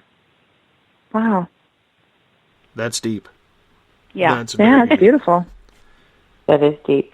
We talked in the first half hour about the sexism that is in the paranormal field. I'm going to take this in a different direction. And Kim, I'd like to start with you on this, if you don't mind.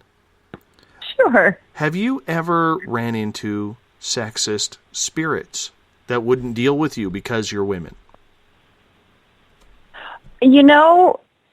I have. We have a male investigator friend who's one of the ones that sort of investigates as we do. He's very kind and gentle. And there are times where if it's quiet and, we're really not getting anything, we'll say, hey, will you, lead this EVP session? And things turn around. I don't know if it's being sexist on the other side or if it's just I don't know. I don't know what it is, but sometimes that works if we're not getting responses or something. Although we do seem to, as women though, it's interesting because I feel like we tend to get more EVPs than some of the male teams. We do. We get a whole bunch. I think they like talking to us. Yeah, it certainly can go both ways. But I know that the ladies have also felt dominating male spirits holding back other spirits, right, ladies? Oh, yeah. From coming forth. Yep. Because so they it's want sad to to be know in that it charge on the happens other then side. too. Yep. Yeah, They want to be in bummer. charge on the other side, just like here. Not every male. Sorry. I don't want to generalize, Sure. like Kimberly said earlier. Oh, right. We're not trying to. We're so sorry. No. Men. I know. Oh. Such a bad species. Womp womp. Let's get to another question from Claudia here. And Claudia is asking, do any of you paranormal housewives sleep at night with the light on? Do you burn sage, say prayers Yes. before going into an investigation? Yes. I sleep with a nightlight. And, it's so funny because, there is a part of me that still is a little fearful when I'm by myself. When I'm with the girls, for some reason, I don't know what it is. I'm all excited and there's no fear, and I'll just run into a dark basement or whatever. And for some reason, in my own home, I get all kind of creeped out, and I need a nightlight. I'd flip out if I turned around and something was there. I don't know why I feel that way, but it's for some reason, yeah. So I do that. I don't. What sleep helps with a after nightlight, an investigation? What? Go ahead, Erin. Kimberly. Go ahead. Okay. Oh. So I do not sleep with a nightlight. I'm completely comfortable in the dark. I don't get scared very often. I do have a spirit that lives in my house. I allow her to stay. Usually I want everybody to go, but she watches over my kids, so I let her stay. She's pretty awesome. But I do cleanse my house. I don't burn sage. My son has allergies. So we actually use spray sage because they do sell spray sage. So I do spray sage the house, and I do cleanse the house, once a month or so, just to make sure nothing weird comes in. And then we do say a prayer before the investigation and after the investigation. And it's actually not really necessarily a prayer. It's some of us do, like Kirsten prays. That's what she feels is her shield. So we pray with her. So not everybody has to pray, but we do. I have to pray, but we do say a thing to the spirits when we start and when we when we start and when we end. We say, hey, we're here. We're only here to talk. If you'd like to come forward, come forward. And then at the end, we let them know, thank you for talking to us. It's been very helpful, and we need you to stay here. We do not need to follow us home. Please don't follow us home. Just to let them know, don't come with us, because we do not want them to come home with us. Mm-hmm. No, and not to my house. Yeah. With my nightlight. I can tell you a little bit of a weird story. I'm not sure if I've ever mentioned this one on the air before or not. But during this show, a number of months ago, I'm going to say probably 8-9 months ago, my wife was actually taken during this show. Like, taken like by a real person? Like extraterrestrial type taken. Well, I don't know if that's cool, but that sounds cool to me. Right? I wanted to react in a positive way, but was a little afraid to do so. Yeah, it kind of tripped me out because, like, my studio is literally below my master bedroom in my house because I broadcast out of my house. And next morning, she's like, I think I got taken last night. I'm like, well, when?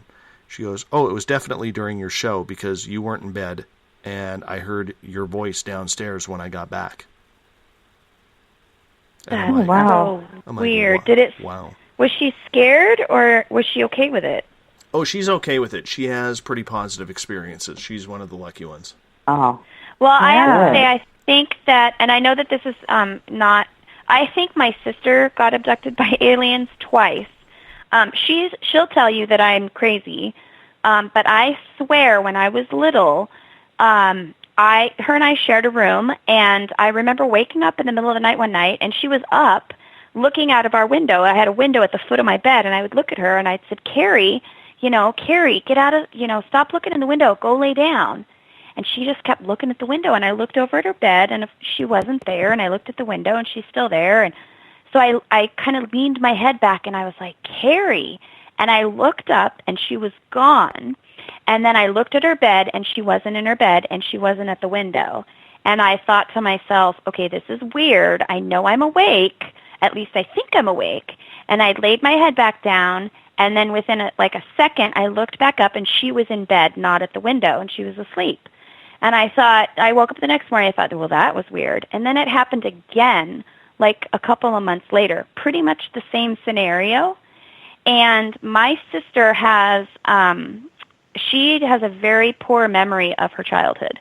Like, there's stuff that we used to do, like I used to read her a book every night. She doesn't remember me reading her a book every night. Her memory is not great. And I know that I've read other abduction stories that sometimes if you're abducted, you lose memory.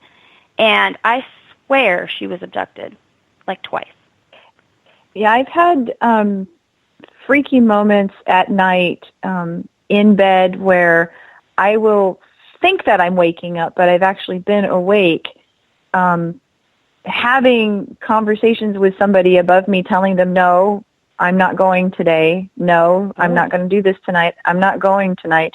And I know in two specific incidences when that's happened, and I always thought, it never felt like I was talking to a spirit ever. It always felt extraterrestrial to me, always. And I always thought, gosh, did I actually go somewhere sometime? Why can't I remember that? But I would argue and be like, no, we're not doing this tonight. I am not going there tonight, And then you're like, well, who the hell am I talking to?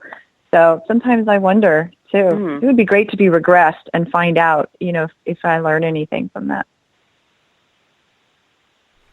Well, we have the experiences around here that we just can't explain, so we just say hell with it and go with it. I don't know right? It makes life interesting. Well, you know what? I can tell you during this show, one time, it was in August of last year, I was interviewing a lady out of New York. Her name is Angie Dixon, and she does a lot of study on psychic dreaming. And so during the break, it was during the Perseid meteor shower, and I actually ran outside to, see if I could see any meteors during the break, kind of stretch my legs and everything like that. And I have this tree that's very close to my house in my backyard, and, out of the, you always see it out of the corner of your eye first, and I turned and looked, and of course there's a full-body apparition of a man standing there, dark hair, white t-shirt, mustache, and the really light-colored blue jeans. Mm-hmm. And then he disappeared right in front of me. Well, next thing I know, Angie picks him up, and we start having a three-way conversation between the ghost in my yard, Angie in New York, and me in the studio in the house. That's cool. Yeah, it was pretty trippy, and he's like, and she's asking, well, is there an extension on your house? And I'm like, yes, there is. She goes, well, do you know when that was built? And I'm like, no. And she's like, well, he seems confused that he's staring at the back of your house saying, where's my wood shop? Oh. and all this. So we ended up having this really cool conversation.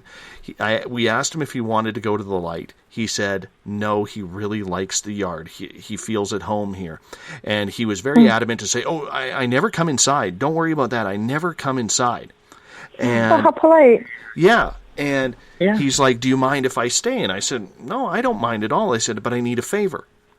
And because I live in the wilderness, there's a lot of bears, there's a lot of cougars, there's a lot of, weird, not weird, but wild animals in this area. And I said, look, I need you to do me a favor. I said, we have kids. I need you to protect them from the animals. I said, I'm not worried about the deer. The deer don't scare me.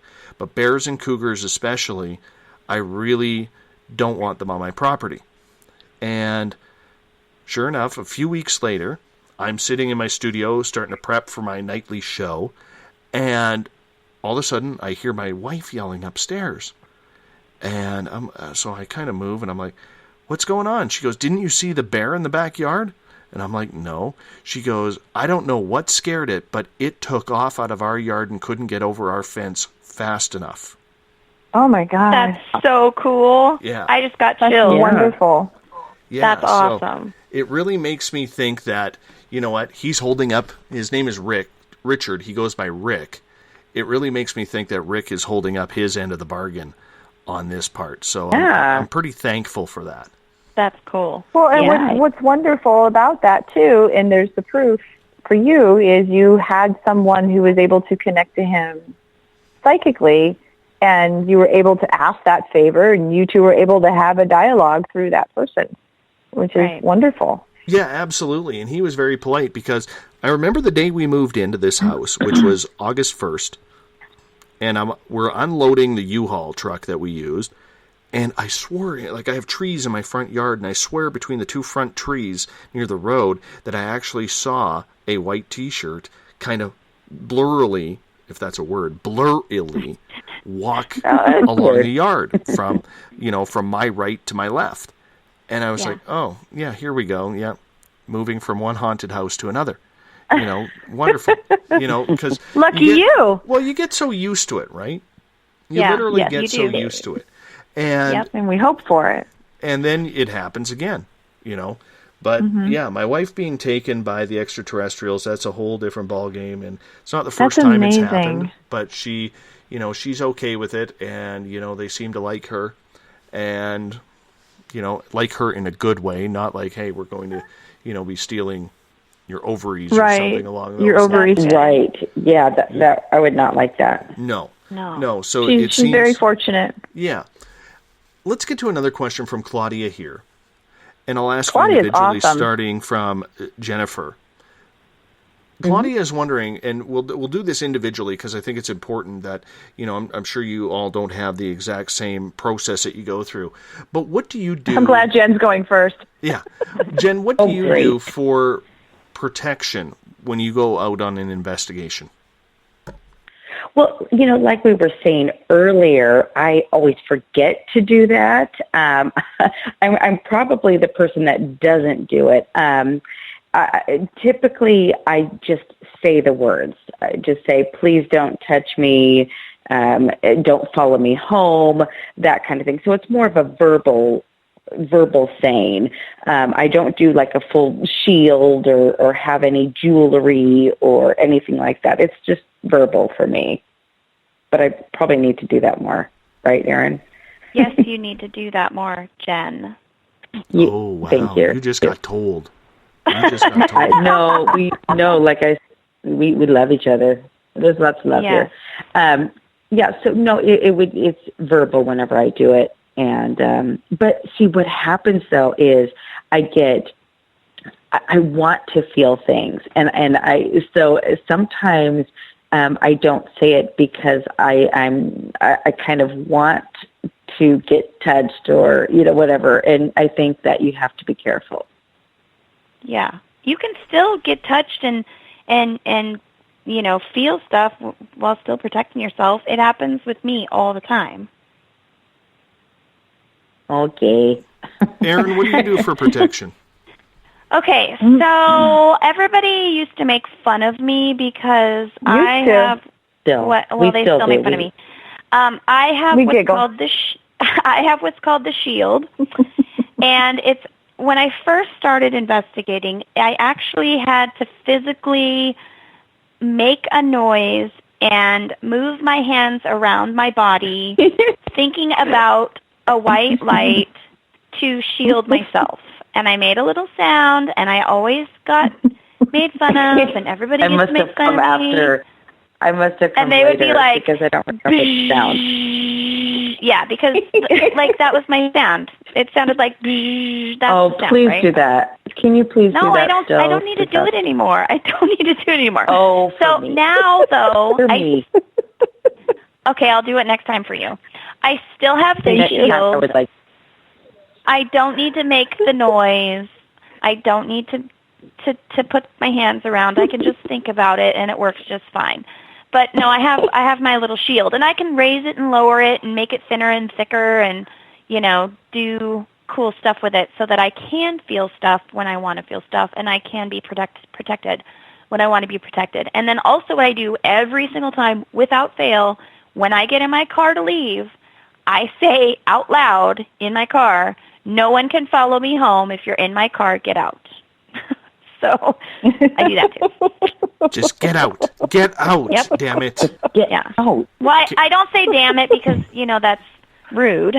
Oh, but I yes. do say you cannot. I'm firm, and I say you cannot come with me. You need to get out of my car. That's a mother talking right there. Exactly. Yeah. Aaron, what about you? Except when we carpool.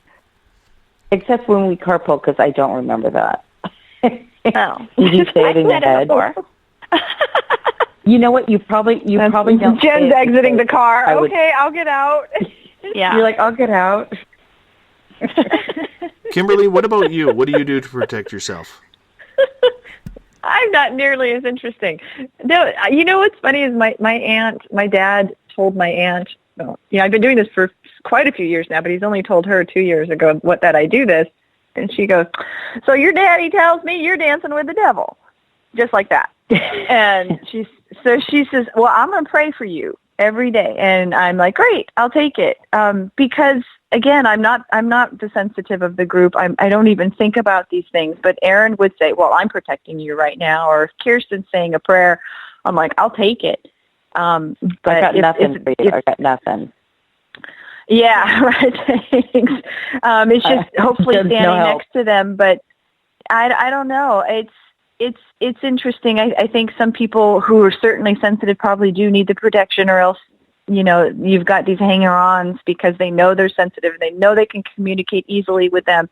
I think with me, they just sort of fall off. They slide off like I'm a big snail or something. I'm just, I don't know. I don't think about it, but I'm lucky to be around people who do. Well, and it is important to protect yourself. Kimberly, you do think about it, and everybody has their own way of protecting themselves, whether it's praying, whether it's doing the shield. I've even investigated with a girl that took a Shrek CD and would not investigate without her Shrek CD in her ghost bag. Really? That was her protection. It was a Shrek CD. Shrek. Like the big green thing? It was Yeah, Shrek. yeah, I got it. That was her protection. And that is what protected her. And everybody can have their own thing, and it doesn't have to be one or another. Sure. What about groups, though, who don't protect themselves? Because there's a lot of people, and I'm going to throw that scientific word out there, who don't believe what is going on or what is happening. They consider themselves more debunkers than ghost hunters or whatever you want to call them, and they don't protect themselves at all. Have you ever, and Erin, will start with you on this one, have you ever had conversation with groups who maybe don't protect themselves because they don't believe it, or maybe they're just so new to the field that they haven't learned the understanding of what protection can bring? Yes, I actually do know a few investigators that do not protect themselves, and they are definitely on the scientific end of this whole thing. There are skeptics. They don't think that they need to, and it's not necessarily, the protection is a lot of times you don't need it because you're just, around regular spirits that are just, people without bodies. Right. But for those occasional, 0.1% where you could be around something bad, that is pretty much when you need it the most. And so that's why I do it every single time. But, a lot of these investigators, scientific investigators, haven't come across anything, super bad or super evil. That's, and that's fortunate for them because, but also here's the other thing about that, is the scientific people or skeptics are not necessarily scared. And a lot of the evil stuff that's out there latches onto people that are scared. And so these scientific people are like, I don't believe in you. You're not there. I mean, it's not, that's, you're not scientifically there. So their fear is not drawing them in. Does that make any sense? Mm-hmm. Yeah. So I don't think that those scientific people have encountered anything truly evil, that they've needed the protection, but also they're not scared, so they don't draw that stuff in. Yeah. I was watching an episode of my Bones once, and she was, I don't know, my television theory, and someone had put, voodoo on her, and she said, I don't believe in voodoo, so there's nothing about it that can affect me. So I think that's what you're thinking, Erin, too. Yeah. Is if it's not a belief, then they don't think it can affect them. Right. Yeah. Well, and my boyfriend investigates as well, and he's on the type of team that is the debunking type of team. And I don't think they do anything to protect themselves ever, but that they don't really come from a point of needing to protect themselves. They set up their cameras, everything in I would say on their team is a little bit more scientific based, and then they leave, so we're more into the feeling and experiencing, and they're more into catching the evidence on audio or video. So I guess they don't feel like they have to do anything to protect themselves. The debunkers. The damn debunkers. That damn, I know. But it's good. It's good to have those. We fight all the time. We fight. We argue about our techniques. Aw, that's what you guys argue about. Aw, isn't that cute? I know. Isn't that cute? No, but it's part of the process, though, too. Because you can't fall for everything, and you want to put out the best evidence that you possibly can, which is totally our goal. We really go after, could it have been this? What was it this? Try that again. I think it's a good happy medium. We could have easily, we had a pretty amazing picture that we thought we caught just on our last investigation in that basement, right, at the house off of Reseda. Mm-hmm. And, but, we were looking for every source as to why that happened, and we freaking figured it out, and you're like, gosh darn it. Why did we have to debunk it? It was so good. We do debunk stuff. Once in a while, we are like, nope, that was me. But one of our rules in it's not really a rule, but it's kind of what we go by, is that we like when things happen in threes. So if you have three pieces of evidence that kind of all line up together, that is some pretty convincing evidence, whether it be one person got touched and then you heard a knock and then you got an EVP all around the same, like within that 3 minutes or whatever. But we like to go by the rule of three.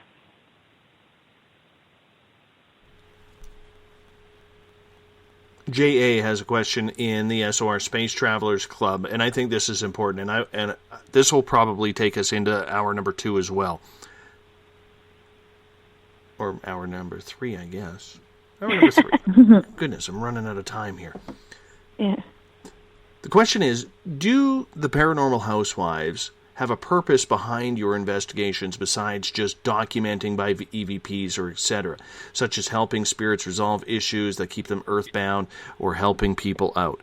Because and I'll add to this question, one of my biggest pet peeves with the whole paranormal field, and I said this right off the top, is many of these groups are there for themselves. They're not there for the spirits. They're not there to prove whatever they feel they need to prove. They're there for their own selves, their own ego, and they collect the evidence. They do nothing with the evidence. Yeah, they go through it, but realistically, it's just, playing with ghosts.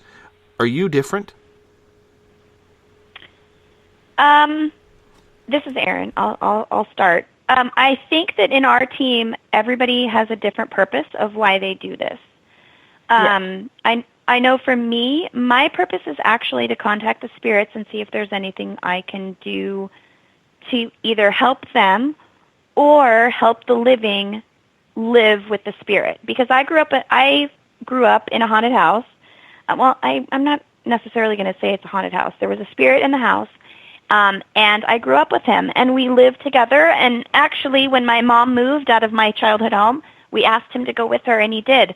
And for me, I want to help both the living and the dead. So I want to find out as much evidence as I can, and if I can help them any, I totally want to help them. I know for Marcia, she's very much into the children's spirits. So when there's children's spirits, she's very much into helping them. And, and I know for Kirsten, she actually has evolved from, how she feels about the spirit world now from when she started is completely different. And she'll tell you that she's completely changed.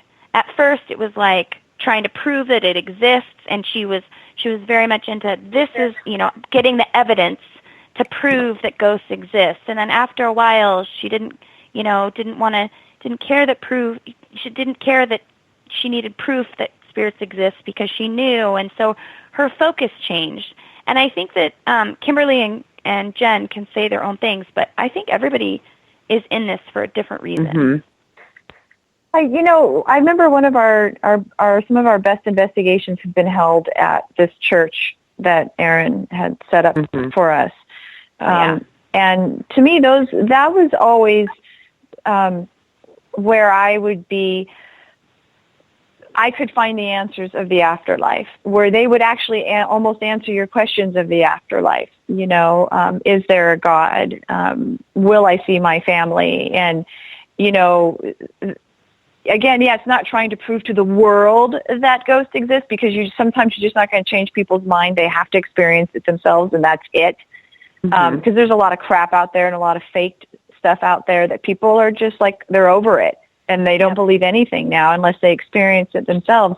So for me, it's very spiritual to be speaking with ghosts. And we ask these questions of, is there a God? Is there a heaven? And can I get stuck here? Do I have a choice here? Just trying to find answers for my future when I move on. And just to also reiterate what Erin had said, it's wonderful doing home investigations because families they're scared or they're nervous or they don't understand. And it is a great feeling to help them learn to live with a spirit, especially one that's not malicious or something that's doing absolutely no harm, but maybe spooking people. So that is my goal, is if I can get one ghost to say, maybe on an EVP would be beautiful. Yes, there is a heaven. I would die and go to heaven, Yeah. For me, I will say it did start in a bit of a selfish way, where I had, heard the ghost stories and Erin had told me what she did, and, I was like, oh, I really want to do that. So it did start out that way, where I was thinking just for me, like, I want to experience going to a haunted place and being scared and finding out, if there's really spirits. And so, it definitely did start that way. But after a while, when we started meeting people, and some of them would actually be really concerned or scared for their children, or just worried, then you do start to think, wow, I do need to help this person with their fears and figure out if there is something here and what we can do to help. So it has evolved actually over time. We only got a couple minutes here before we're going to take a break here. But I do want to get into this very seriously, because there are so many paranormal groups out there who are playing the ultimate reality game. Instead of sitting at home playing, cribbage or video games, they're out playing with ghosts. and they really don't have a specific purpose for what there is. We also have heard from Jennifer, her boyfriend, is in a debunking type group, which I don't think really serves a quality purpose either. That's my opinion, and I'll tell him that. And I will stick with that. Oh, I'm fine with that. I would debate this topic any time, But in my opinion, and maybe I'm naive to this, and Jen, we can start with you on this. Sure. Should there not be a reason why you get into this field? Maybe it's a personal issue that you have to figure out because maybe you had an experience as a child or a young adult. Maybe it's because, you want to figure out, is there life after death? Do you think with the amount of paranormal teams out there right now, that there isn't enough purpose and people are playing more like Pokemon Go with ghosts rather than trying to figure out actual issues of whether or not there is life after death, which in reality is probably the most important question in mankind's history? It is a huge question. I think a lot of them don't realize until they get involved. I think it is a little bit Pokemon Go. They just want to go to a dark, scary place, like, one of those amusement parks where people jump out at you, and that's kind of what they think it is that you just creep through hallways and things pop out at you and you scream, and, I think there are a lot of people like that. I think, everybody is entitled to get into the paranormal world, as in if they're really interested in the other side, because that is a big question. What is out there? What happens to you after you die? Is this another dimension? Is this heaven? What is this? And so, if you do have those questions, I think everybody has a right.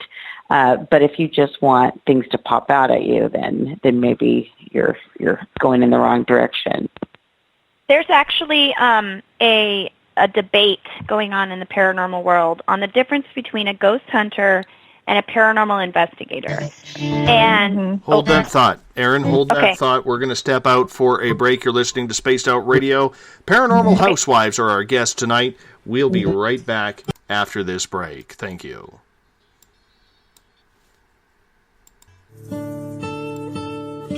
Greetings and salutations, space travelers, from the Chronicles of the Unknown team. What is Chronicles of the Unknown? I keep hearing about this thing. It's a new paranormal reality TV show based right here in beautiful British Columbia, Canada. Follow our team as we uncover claims of activity on the Caribou Gold Rush Trail.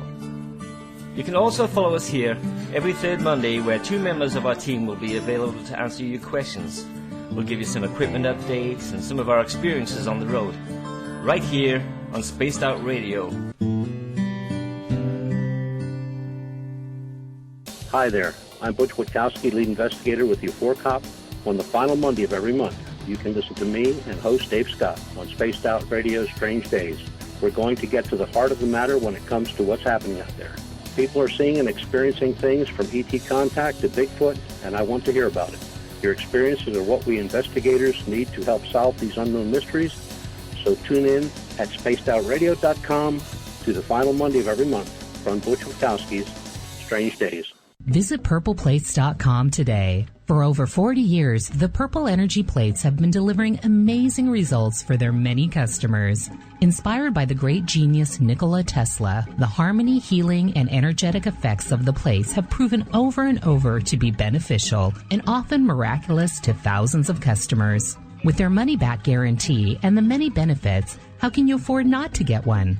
Check their site for daily specials and choose from their many energy products. You won't be sorry.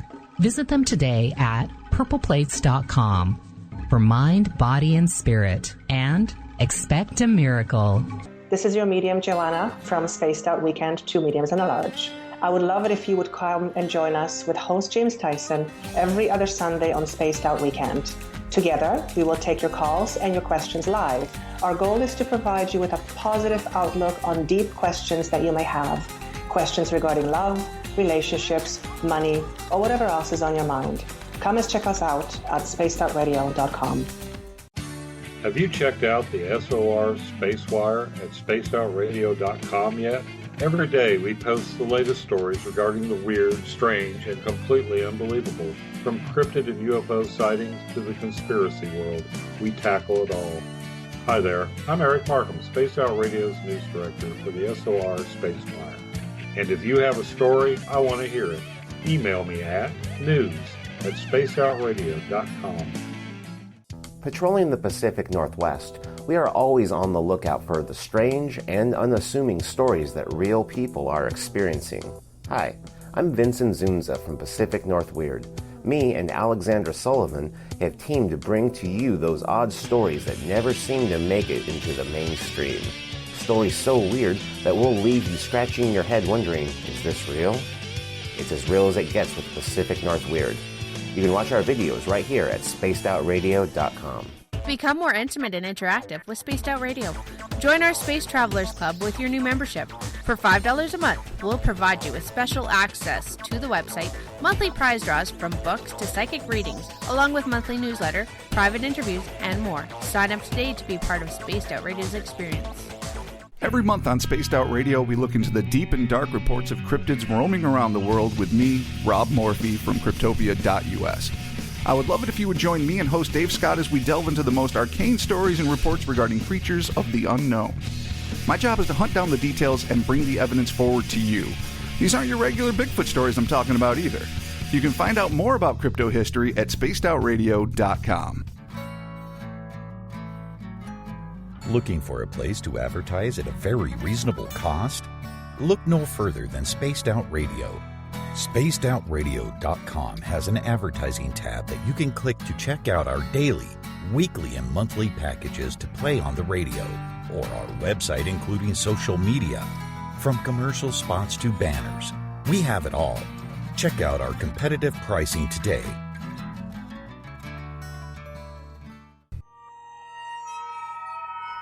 You hear footsteps in the empty room above you. A rocking chair begins rocking by itself. Don't be afraid of the things that go bump in the night. Reach for Spirit Storybox, the iPhone app the Huffington Post UK called the only ghost hunting app you will ever need. Spirit Storybox. The spirits are telling their stories. Are you listening? Strange creatures lurking in the night, the sounds of wood knocking in the forest, odd happenings right out of a fictional world. These are the reports I love. Hi there, this is author Ronald Murphy, and I would love it if you join me and Spaced Out Radio host Dave Scott the second Wednesday of every month on our journey into the unknown land of cryptozoology at spacedoutradio.com. From Mothman to Frogman and everything in between. Hey, they don't call me the crypto guru for nothing. Find yourself constantly looking up in the sky, looking for answers? Have you had extraterrestrial contact? Are you an abductee? Looking for answers to your experiences? Hi there, I'm R. Keith Andrews, Spaced Out Radio's resident ET expert. Join me live the first Friday of every month where I take questions from the Spaced Out Radio chat room and help you understand those from the far-off world. It's 2 hours of knowledge every experiencer should listen to. Hope to see you there. Did you know that Spaced Out Radio runs 7 days a week? Hi, it's James Tyson from Spaced Out Weekend. Every Saturday and Sunday night, starting at 9 p.m. Pacific, midnight Eastern, you can join me and my guests for some great chatter about what's going on out in the universe, or even in that dark part of the basement you really don't want to go back into. Well, let's find the answers to your experiences together. So come on up to Uncle Jimbo's cabin on the weekend. For more information, look us up at spacedoutradio.com.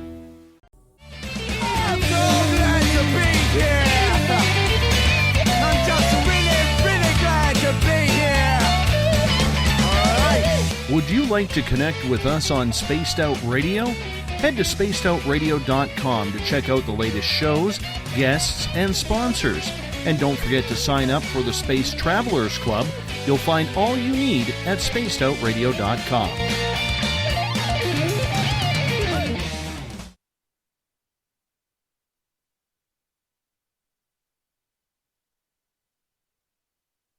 Welcome back to the final hour of Spaced Out Radio tonight. I am your host, Dave Scott. During the break, I had a little bit of water, went down the wrong pipe, so I'm struggling here just a little bit. I apologize for that.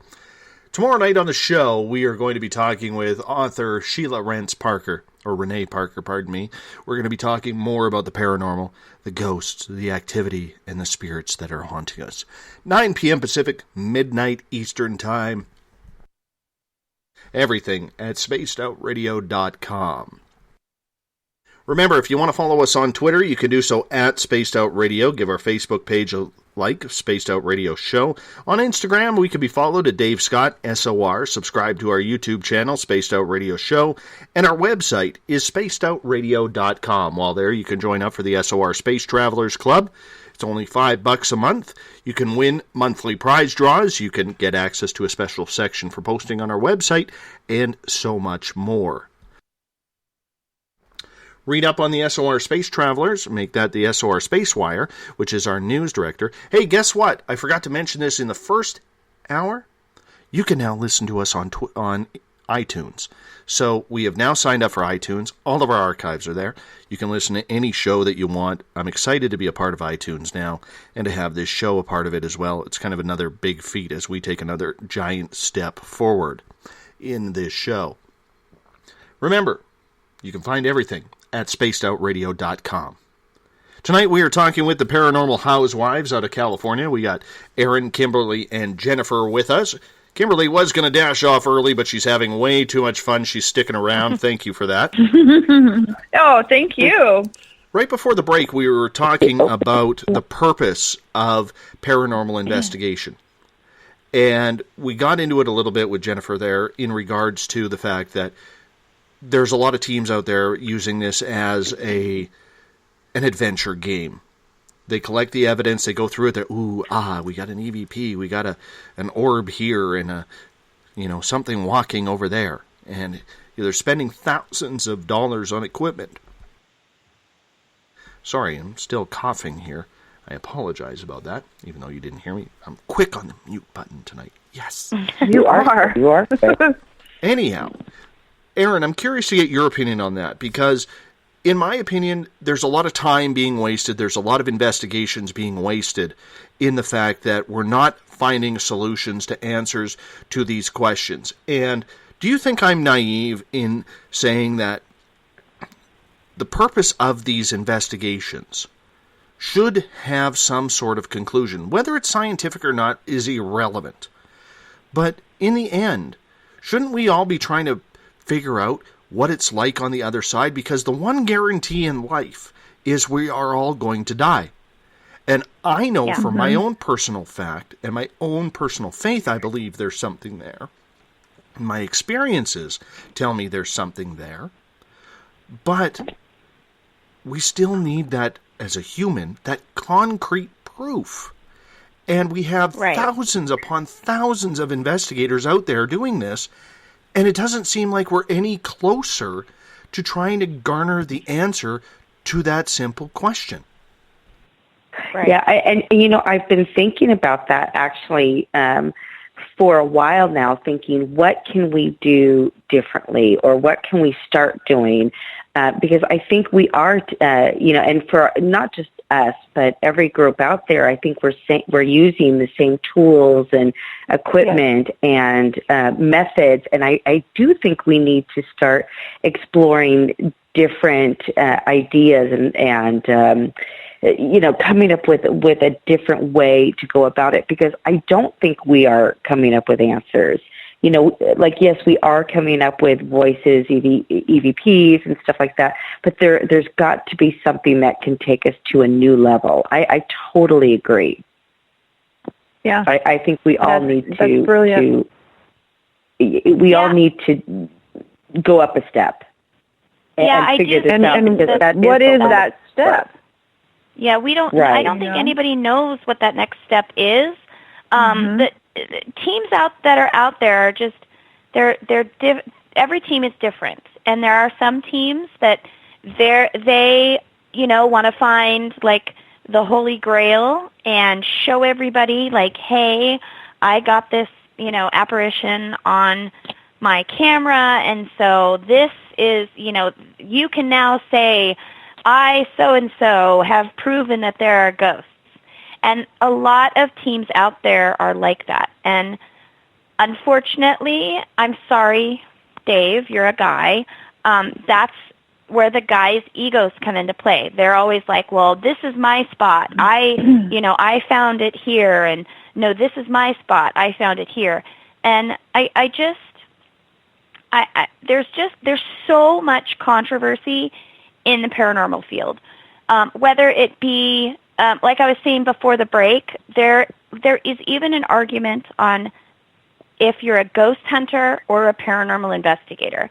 There are people out there that if you call yourself a ghost hunter, they poo-poo you and are like, well, you're not a legitimate paranormal investigator, because a paranormal investigator comes with evidence and scientific method, and so you're just a ghost hunter. Now, I have a license plate frame, which Kimberly made for us. Thank you, Kimberly. That says paranormalhousewives.com, which is our website, but and then it says ghost hunter, because you know what? I'm a ghost hunter. I'm a paranormal investigator. I'm all of it. Because when you go to somebody and they don't know, like I'll say to them, I'm a paranormal investigator. And they'll go, you're a what? And then I'll say, I'm a ghost hunter. And they're like, oh, that's cool, or whatever reaction they have. People that are not in the paranormal field have no clue what to call us. I mean, we've even been called Ghostbusters before. And we're definitely not Ghostbusters because we don't bust any ghosts. But it's just words, and people get their panties in a wad so much with, calling yourself ghost hunter or paranormal investigator. I love the words that Erin uses. It's just it drives me insane, because on Facebook, the arguments that happen on Facebook, it is like watching a soap opera. We do not get involved in it at all. But I am friends with everybody so that I can watch all the drama, because it's like watching a soap opera. But they'll argue over if you're a ghost hunter or a paranormal investigator. And I'm sitting back going, it's kind of the same thing for me. It is. Yeah. Dave, do you have a lot of groups up there that have drama or experience drama up there, or is this just a California thing? Well, you know what? I can tell you this. There is the museum where I had the experience. There was another group that is kind of following around friends of mine, Chronicles of the Unknown. And what they are doing is they're a little jealous that they have a television pilot that's being viewed and all this kind of stuff. And they ended up going into the museum where we investigated. And since that happened, friends of mine in the area have dubbed me the new paranormal guy for the museum. And I was actually quite dumbfounded that this group, after they investigate, they actually have the audacity to ask for exclusive rights to be the only group to investigate in that territory. That's not unusual. Yeah, we see that. That's kind of normal. We see that a lot. Well, it's stupid. I don't it is get the most ignorant. It is the Totally most ignorant thing that I had ever heard of. And with me now being kind of like the paranormal guru, if I could call myself that, because I'm sure as hell not, right? Of these groups, I immediately said, well, no, we're not signing that. I haven't talked to the group personally, but at no point are we going to sign that. But my vengeance on that is pretty much saying to any group, and we're going to start it in 2017, that if you want to investigate the museum, that's great. I have no problem with you coming to investigate the museum. No, don't ask us if you can have exclusivity, because you will automatically not be asked back. And number two, because this is a nonprofit organization, if you want to experience the spirits that are there, and it is a very active place, we now require a fee. Yeah. Because one group can ruin it all. Yes. Oh, and we've seen that. Yeah. We've seen that so often. And we do have a lot of places now that are charging a lot to get in because of that. So, because of one group ruining something. A lot of the historic places that we go to, we do pay a fee, and we are happy to pay the fee because we do want to preserve these places, and we do want to donate to them to make sure that they stay around for a long time. Because for me, as a ghost hunter or paranormal investigator, whatever you want to call me, I also enjoy and like to preserve history, and like to see and feel all the old things that are out there. And so I am more than happy to, donate to these places. What I don't like is when a group takes over a place and charges thousands of dollars just to walk in for 2 hours or whatever. With a whole group of people. Like, they'll get like 40 other people. Yeah, and they dominate everything, and I'm just like, no, that's not okay. If you want us to donate, $50 or whatever, $20, $50, whatever, to help the building, that's fine. But to say, nope, you have to I'm charging your group of 5 girls, $1,000 to come in here. I'm like, that's crazy. That's not. Yeah. See, my fee is going to be $250. I think that's great. That's a great fee. That is a perfect fee, because if they have 10 people, it's $25 a person. So, I mean, that's not outrageous at all. And it's helping the museum. Yes, absolutely. And we're all about helping that local establishment. And for a lot of these groups, they don't care. They don't care about the location. Nope. It's all about them. Nope. And that's what we have to try and preserve in some of these locations, especially when you get into the smaller towns where people may not be familiar. Sure, they may have seen the television shows or whatever, but I'll tell you, like up here in Canada, when you head, like 90% of the Canadian population lives within 100 kilometers of the Canada-US border, anywhere in the nation. Okay, so when you start to head up north into some more remote areas, you can literally drive down the highway and say, oh, that place is haunted, that place is definitely haunted, that place is haunted. I've been to places since I moved up north here that I didn't even know existed. And you look at them and you're like, and you talk to friends who've investigated them, they're like, oh yeah, they found, after we left there, they found 3 bodies behind the shed where our psychic told them. And that's literally how it works around here. I mean, you're remote. Yeah. But when you get people out there who want to try and take advantage for their own personal egos, I don't like that drama. And to me, because we don't have an answer, because 95% of the groups out there have no clue on what their whole purpose of investigation is, combined with all of these places that don't understand that there is history to be told through the spirits, we are losing a lot of credibility as a field from the mainstream public, because we're not trying to solve anything. We're there because I don't know how many people I've had try to get on this show who are strictly there because, oh, well, we have a pilot out, because... everybody's got a pilot. Oh, exactly. Everybody's got a pilot. I don't care about that. What do you do with your evidence? Tell me what you are doing with your evidence. Are you telling a story? Like the guys from Chronicles who I have befriended, their job is, and the purpose of their television show is not to go so much in the U.S. because it wouldn't make sense, but up here in Canada, what they're trying to do is they are trying to tell the history of the Gold Rush Trail, which starts, it started in Nevada, California, went straight up to the Yukon and the Klondike and through to Alaska. Well, they're doing the BC portion of that. So they're trying to tell that story through the ghosts that communicate with them. That's cool. Right? So there's a purpose there. They're telling a story. They're telling Canada's history. And a lot of groups aren't doing that.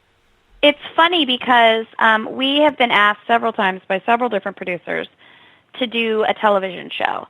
And we've said yeah, and we actually talked about it because at least in California, in the United States, if you are on a paranormal show, you're kind of shunned because most paranormal shows out there, you never know if they're faking evidence. And I think a lot of them, and I'm sorry, paranormal shows if you don't, but I think a lot of them do. And the reason why I say that is I remember watching Ghost Hunters first season, and they got maybe one EVP the entire show.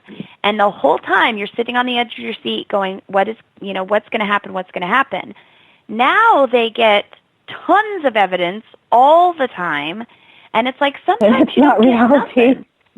So when we had these producers come to us, and we've worked with some great producers, we actually had one come to us and say, hey, I don't want to really focus on the investigation. I want to focus on you guys as housewives and mothers and with your careers and jobs and how the paranormal fits into that. Because for all of us, the paranormal's in our lives pretty much 24 hours a day, no matter if you're taking your kid to school or going to work. There's always some aspect of the paranormal. So we talked about it, and we're like, if we do this, if this happens, people are going to hate us. And it's true. We had to actually talk to each other and say, is it okay if people are going to hate us? Because if we do this show, people are going to hate us, and all because they think we've sold out, even though we as a group have said, no, we will not ever, ever, ever fake evidence. And but also our sizzle reels have never been picked up because I think that maybe we don't have enough drama, and we don't allow them to do stuff, Yeah, there was a TV show. There was a TV show that we were going to do, and the producer wanted us to produce an audible, as she quoted, an audible EVP. And I mean, we gave her, our Class A EVPs that we thought were really audible, and she couldn't hear them. And she was like, well, how come it's not like the TV show Ghost Hunters where we can hear it? And I was like, well, you got to listen with your headphones.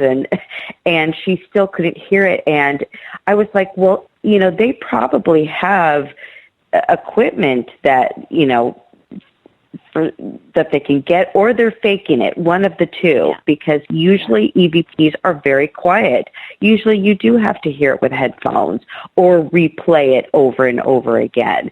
And so when it is, transmitted to TV, I mean, you have to use equipment to turn it up. So, and we wouldn't do that. So I think that was part of the problem. And we just did an investigation at a theater in one of our local communities, and we've gone there a couple times, right, ladies? And each time you go, you might not get something one night, and you might get something another night. But the more time you spend in a certain location, ghosts are on their own time. So the Ghost Hunter shows, they are there for 3 days. They do say that they are there for 3 full days, which is really good. But the last time we were in there, the owners of the theater said, hey, we had this pretty famous group just come in here, and they said the place isn't haunted. And I was like, well, how many nights were they here? And they were just here they were here for like 4 hours. And I'm all, okay, well, I'm sorry they didn't have the experiences that we're getting when we come in here. But yeah, Ghost Hunters, they do spend more time there. Yeah, for sure. And they're on their own time. But it's always that one little bit of evidence that makes you go back. That one teeny tiny experience. Chasing the dragon. Because ghost hunting can be pretty boring most nights. Yep. And look how we use that word so freely too. Ghost hunting. It's I'm sorry. Paranormal investigations can be so boring sometimes. Paranormal. I'm a ghost hunter. But I mean, I do notice. Yeah, like we will go to places one day or one night, and we will get so much activity, so much will go on, and then we'll happen to go back on another time, and it feels totally different, and we get nothing. I do believe it moves around. I think even it's a crapshoot. Even in a house, like you were saying, Kimberly, before, how like we'll go to the kitchen and it will go up to the attic. And then we hear everything in the attic. We go up to the attic and then it moves down to the bathroom. You know, it just seems like it constantly moves. And so you do, I think, have to be at a location for not necessarily a couple days in a row, but you need to keep coming back to come on a full moon, come on a windy night, come on a rainy day, come in the daytime. With these TV shows, mix it up. I know. With these TV shows, they only have like an hour. You know, they don't have much time to film. And so, and I know it's not about TV shows. In fact, I really don't care about a TV show, but that's usually what they will ask for is, you know, they want it done very quickly, and they want you to get whatever you're going to get in that hour. They want evidence. And you can kind of see how they get lost. Yeah, and they get lost because in the beginning their show is probably very exciting like it was, and as Erin was saying, in the beginning they debunked everything and they made families feel comfortable in their own homes again. And now they don't even do homes anymore. And I loved it when they debunked an entire house and made them feel that way.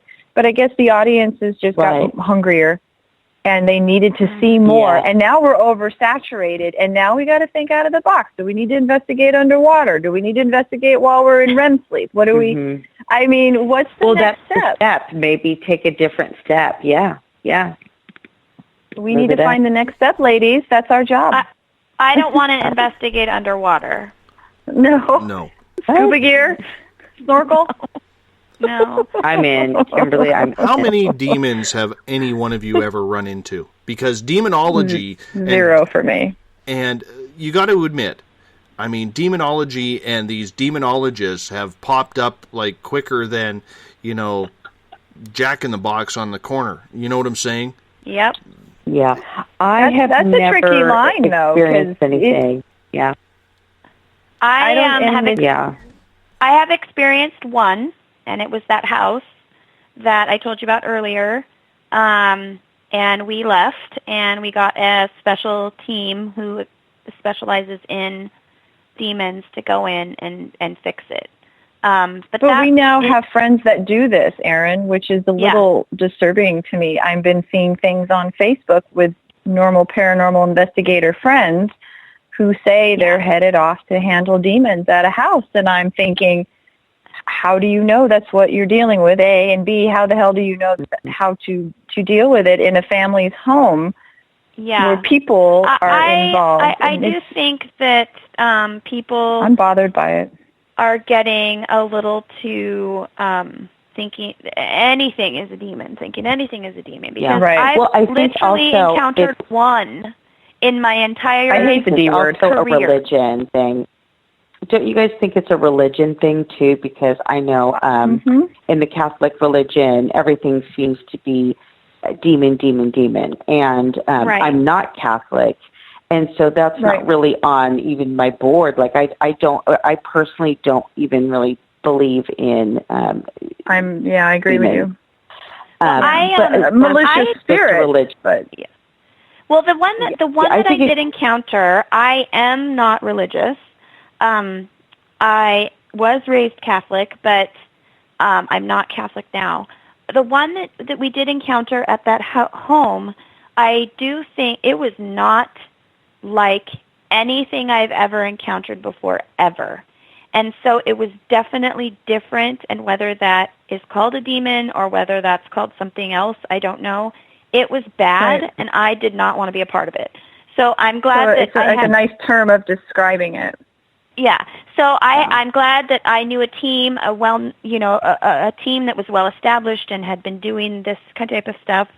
That I'm glad that I could get them to come in and handle whatever it is. I think that people just say demon because that's everybody thinks demon equals bad, and I do think that there's also a lot of people call them demons, but they're just pissed off, angry spirits. I mean, in this world, there are living people that kill people and do horrible things to people. They're not demons. They're just really horrible people. And those people die and become ghosts and become really horrible ghosts. Yeah, for sure. Yeah, and they're messing with people's lives and people's homes, and this might be their idea of the next step. Like, well, the ghost hunting thing is outdated, so now let's go to demon hunting, and they're scaring families to death into thinking there's something going on. Yep. Yeah, they're scaring people, and it's wrong. I'm very bothered by this new little fad that's happening. Yeah. It's upsetting. It's been upsetting for me to see some of our friends go that route, and I'm just like, where the heck did you pick up this skill? You know? Well, it's the same Have with you the been working Bigfoot with a crowd. Catholic? It's the same with the Bigfoot crowd, where, they hear something fart in the background, and, oh, there's Bigfoot. Bigfoot's right there. And I've told this story many a times. That's some fart. Well, and you know what? I've told this story many a times on this show, and because you're new to it, and there's always new listeners popping in, so I don't mind mentioning it again. One of the oldest investigators in this field is a scientist named John Bindernagel, lives on Vancouver Island. He's 84 years old, and he's literally been studying Bigfoot for almost 70 years here in British Columbia. And wow.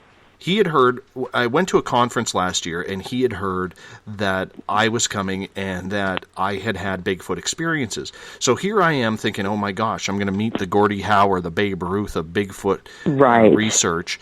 And next thing I know, he comes up to me and says, are you Dave Scott from Spaced Out Radio? And I said, yeah. And he goes, I heard you had a couple of Bigfoot sightings. I need to hear about this. Pleasure to meet you, by the way. Like he was just excited, like a child about to open up presents on Christmas morning. And I'm like, here I have John Bindernagel standing in front of me, legend in the field, and he's wanting to hear my Bigfoot stories. Like, how cool is this? Like, I'm all giddy now, right? So anyways, the conversation actually went to the Bigfoot television shows, and I said, what do you think of this? What do you think of these television shows and how Sasquatch is now Squatch and all this? And, when I asked him that question, to see his emotions change, and he took a big, deep breath, and he kind of sighed, and he's like, along the terms of, and I'm paraphrasing here, that television has set back so much investigative theory that they were trying to prove to real science, and it's really sad, like he's saying, I'm pretty sure I've met a few of them. They're good people, but it just, you could tell that he was trying to be so politically correct about it. Right. But you could see the disappointment in his face, seeing like, goodness, like 70 years of research and trying to build credibility has been ruined by 5 years of television and the word Squatch. It was painful. And that's true. It's the exact same way with ghost hunters and television shows. I mean, they have television shows now that the guys run around screaming at ghosts and cursing at them, and it's like, come on, you guys, those are people that you're trying to talk to, not crazy things. Those are actual people that have died. You need to give them some respect, and that's the part that drives me nuts. And just being mean, first of all, in general, to anything, whether you're alive or dead, is not cool with me. It's things like that give people that are legitimately investigating bad names. And that's sad for us because we're trying to do something good, and these television shows, the producers and all that stuff, they want to make a lot of money, which is great. That's their job, but it's almost like they're exploiting, the paranormal. And when there's actual legitimate people that want to do a television show, we're boring. Like for us, we're boring because we wanted to talk about our lives and how it impacted our lives and what we did on the investigations. And that's not enough for television studios anymore. They want to see like the full-bodied apparition on the camera. And they want you to fight on camera as well. And they want you to fight. Yes. Yeah. The Housewives of New Jersey's paranormal investigation show. Yeah. That kind of a thing. Yeah. And it gives, and like she said, it does give us a fight. bad name too. No, I don't want to fight. I'm too tired. But well, sometimes, I mean, we do have arguments. We're women. We have arguments. Yes, but for our team, you women don't argue together. Oh my God, no, not even that the never bestest happens. of friends. Yes, we do. Yes. Well, but even the thing is that even if we argue, we it's like a marriage. We talk about it, we handle it, and we move on. Like it's that's it. We all love each other. We aren't going anywhere. We're all going to be here for the rest of our lives together. So, and we it's a relationship you have to nurture. I'd like to hope that in our afterlife we'll be haunting buildings together. Oh my gosh, that'd be cool. That's sweet. Wouldn't it Claudia, be fun? I want to get to a question from Claudia here because I've actually Yay, waited a Claudia. long time on this one. Yes, Claudia is my questionnaire guru. And she is asking, great. Has anybody from your group ever had family members visit them that have crossed over? Have they showed up on any of your investigations? No, we even tried investigating my mother at the cemetery once. I was actually a little afraid. I kind of didn't want her to come through because I wanted to hope that she was still in heaven somewhere. And she didn't come through, and I'm like, okay, good. She's not a ghost. She's not stuck, because I don't know what the answer is. I don't know if they're stuck here. We don't know if they're allowed to visit. We don't know the answer to that. So I was really happy that she didn't come through. So that was on my side anyway. Yeah. Well, and then when my grandmother passed, we investigated her house almost a week later. Was it really that? Remember, you guys? Wow. It was. I wasn't there. I think I had just had Riley or something. Yeah, you might have. And it was probably it. I mean, remember, Kimberly? Oh my God, that was like the doors opening and everything. Right, yeah. the front door opened. We made the giant mistake, the big no question of if you want us to leave, please bang on something. we learned you should never ask that because then you actually have to leave. And we got probably the biggest bang I've ever heard in my life. I mean, just huge. And we were like, message received. And we just, we of course at the end of that night, let's go to Denny's. No, we were like, okay, well, we said this room, right? So we're like, we met the room. We said the room. So we went into the hallway, but oh my gosh, so many things happened. Now, was that my grandmother? I don't know. I did get an EVP of a male's voice saying, come here, into the hallway. That wasn't my grandmother. So I don't know if we were necessarily visited by her. I would like to think so, or maybe not. Right. I don't know. See, if you honestly think about it, Jen, do you? Yeah, if I think want about her it, to respond? No, actually, because I don't want her to be stuck there at that house, because we actually sold the house shortly after that. Well, she was very old, so this was all planned. It's not like we were like, bye-bye, Grandma, and, kicked her out. This had been, ongoing dementia for a while. So we had the investigation and we sold the house. So I do hope that she is not stuck there and is in definitely this other side that we speak of, or heaven, if you will. And you know that Kirsten has also been working, which I found was really fascinating, and I hope we get to do a little more of this, but she was working with real estate agents that were dealing with houses where people had recently passed, and she was coming to the conclusion that people hang around until all the affairs are in order because these people were having a hard time selling houses for that reason. And I was fascinated by that. It's really hard niche to get into, unfortunately. But I was so glad that she did some detective work on that. Joe there has was a a house. question. Oh, sorry, go go ahead, ahead, please. Well, I was just going to say, there was a house across the street from the house that I live in right now, and the woman passed away inside the house.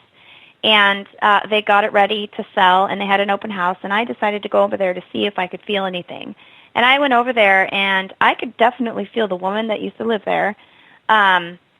She was still hanging around. She was still there, and then they sold the house.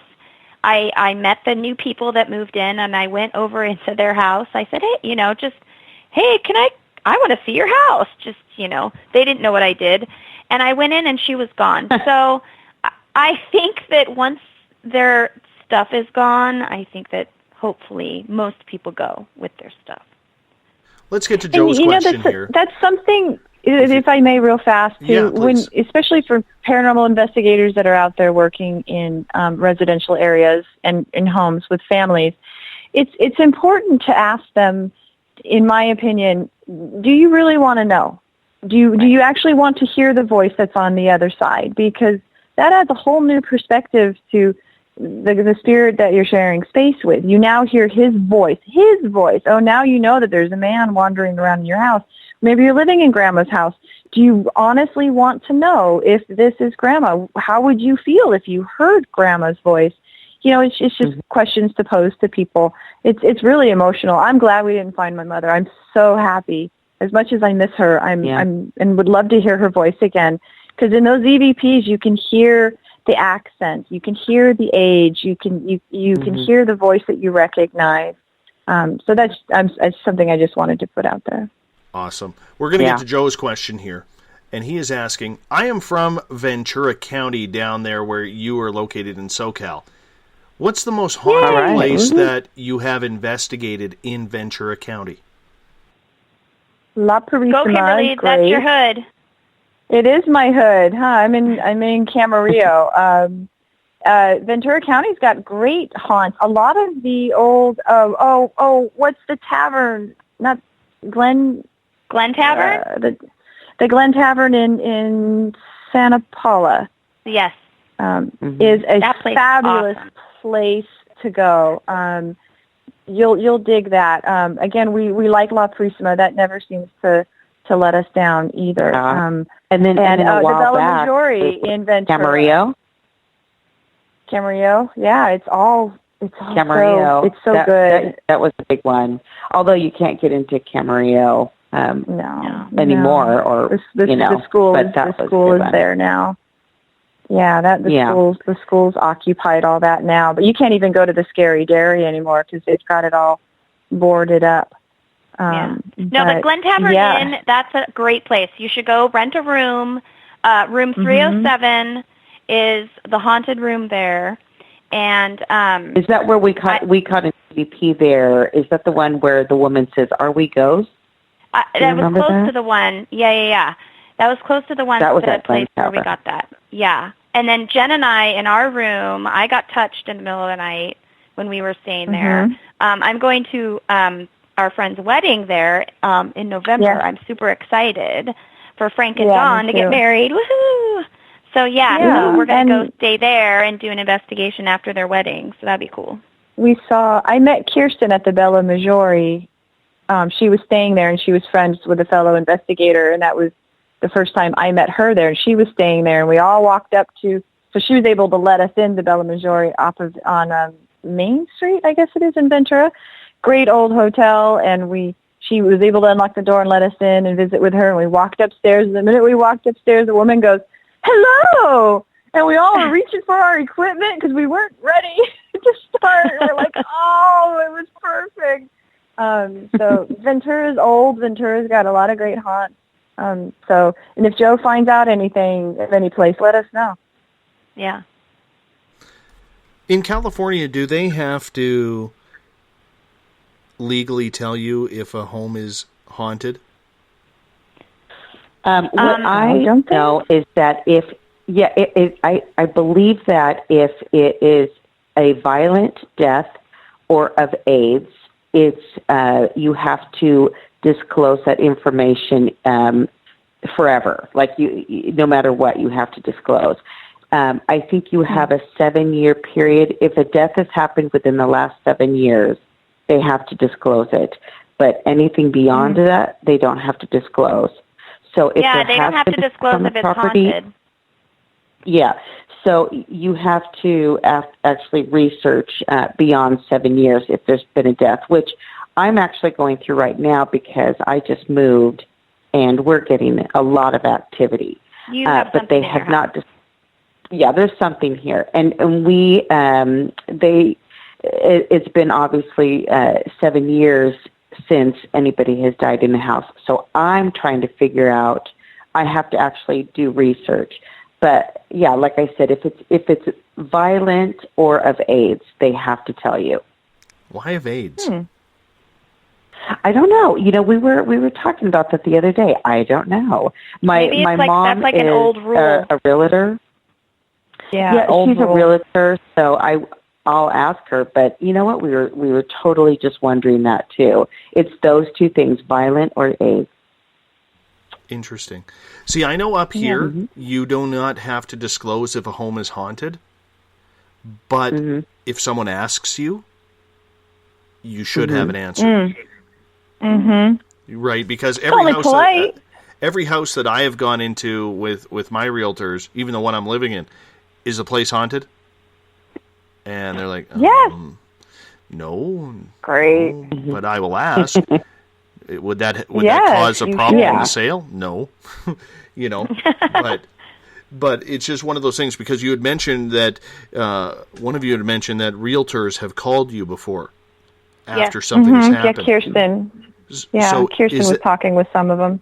Is that something that is normal, where if you have a residence that goes up for sale, that maybe a realtor down there would call up a member of your team to say, hey, do you mind come investigating this place just to make sure, so it makes it easier for sale? I think first time it happened to us, I think. Yeah. I think it doesn't seem to happen realtor. very often. Yeah. It doesn't happen very often, but I think that's because they don't think to call anybody. They just go, ooh, this house is creepy, I bet it's haunted. Or maybe they've heard rumors. But it seems that they never ask for help. Or, you know, and like I said, my mother's a realtor, so that's just what I've seen, is that they don't really care to go that far. I want to get to a couple questions from our audience here in the Space Out Radio chat room on Spreaker. Shar is asking, what happened to the ghost that asked if she was a ghost? Right. Okay. Yeah. That was probably the most interesting EVP that I have ever heard, because you know usually what I seem to get are no's, you know, just a very quick like yes, no. They'll say a word like, or we've heard their name, like I got an EVP Elizabeth, where she said her name, or you know things. We never get like, it's very rare that you actually get like a sentence, let alone a sentence where a spirit might be asking if they're a spirit. And and it was a whole sentence. And at the time, it was Erin and I in the room at Glen Tavern in that hotel we were just talking about.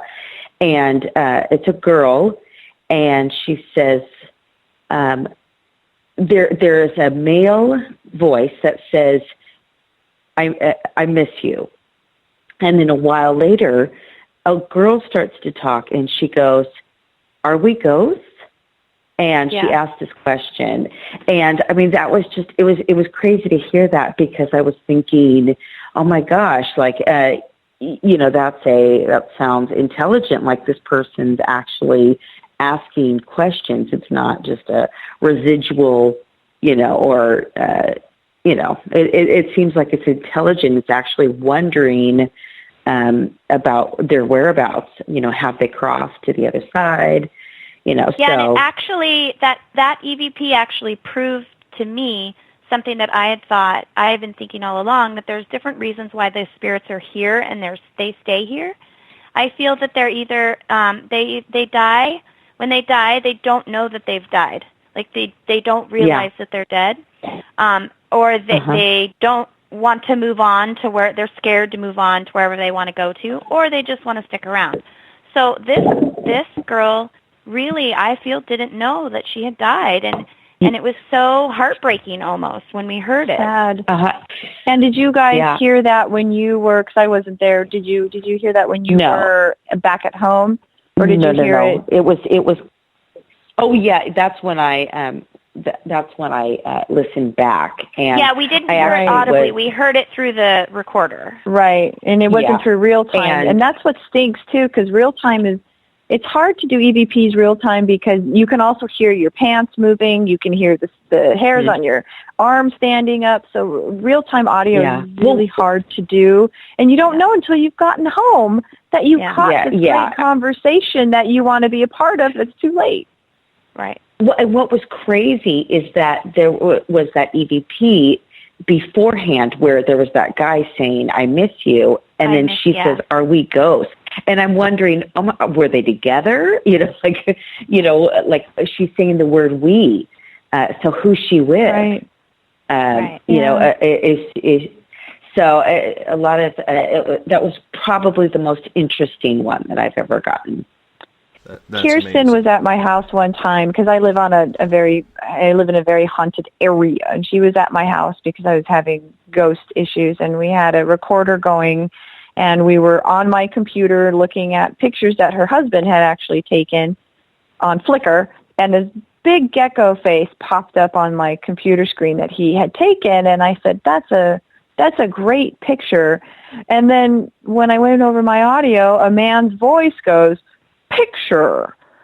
So he was obviously watching what we were doing, and I'm like, oh, had I known you were communicating with us at the time, we would have had a great talk. Yeah. I want to get in a couple more questions here as we only got about 8 minutes left. This show has flown by. I will say that. Yes. Spear is asking in the Spaced Out Radio chat room on Spreaker, how do you feel about research groups that base their work philosophy in Christianity? So, for example, they investigate, they say anything that's dark is a demon, and then they want you to pray for them. Oh, it's exhausting. I say that's great. I don't believe that. But it just depends on what religion you come from. Yeah. It's not cut and dry. It's not black and white. No. Yeah. And, I have had people say to me, you're dealing with the devil, and I don't think that I am. But everybody has the right to their own opinion. So, if that's what their team wants to be, then you go and do that. I had a guy take me on a date just so he could tell me to stop hunting demons.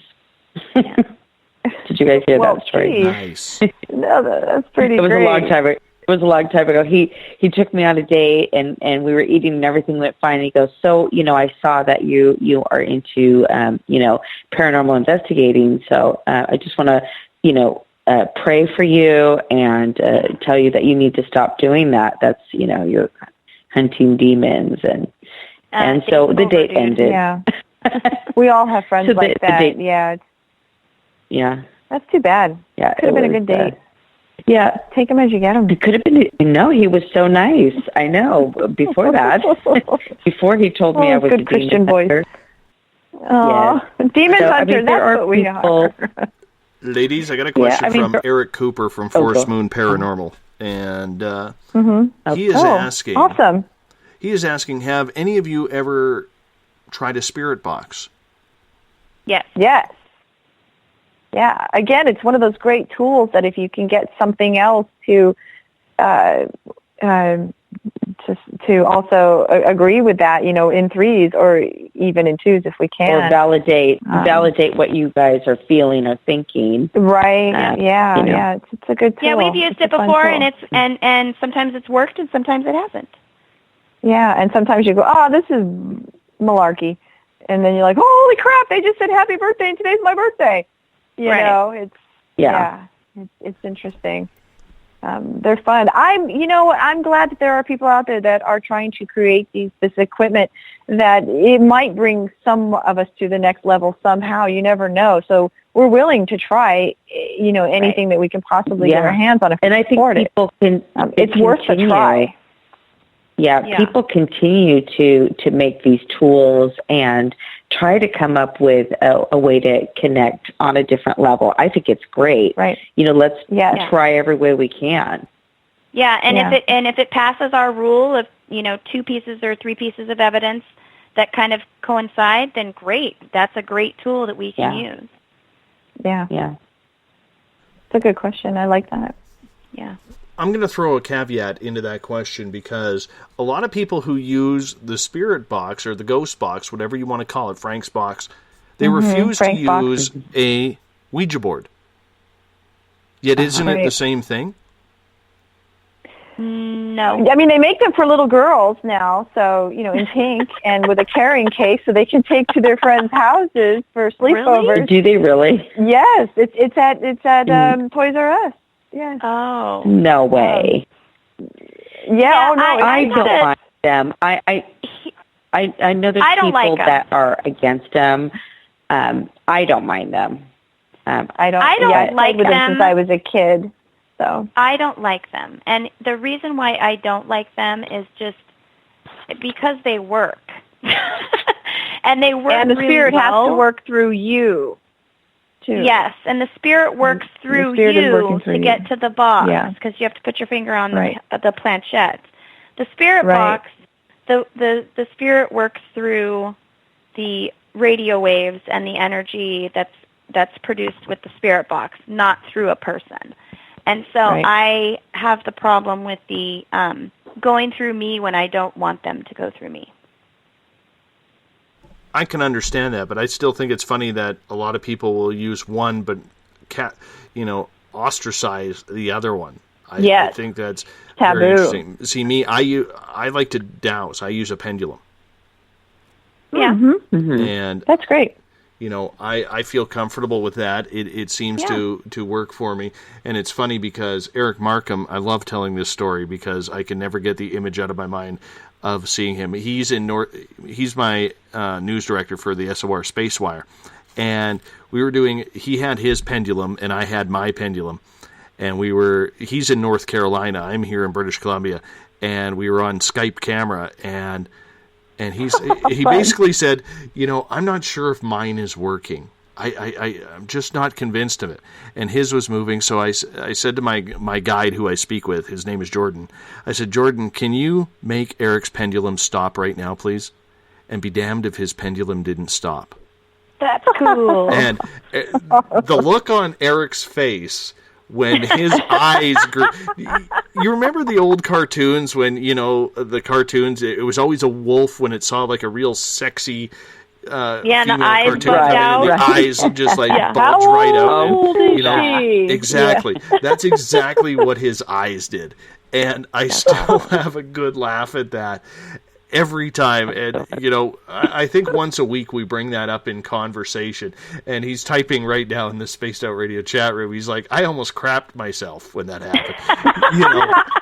We've had moments like that. You've had moments where you'd be surprised if you could lose your, Can I just real quick let everybody know we do have a website that has a lot of investigations and a lot of our evidence on it.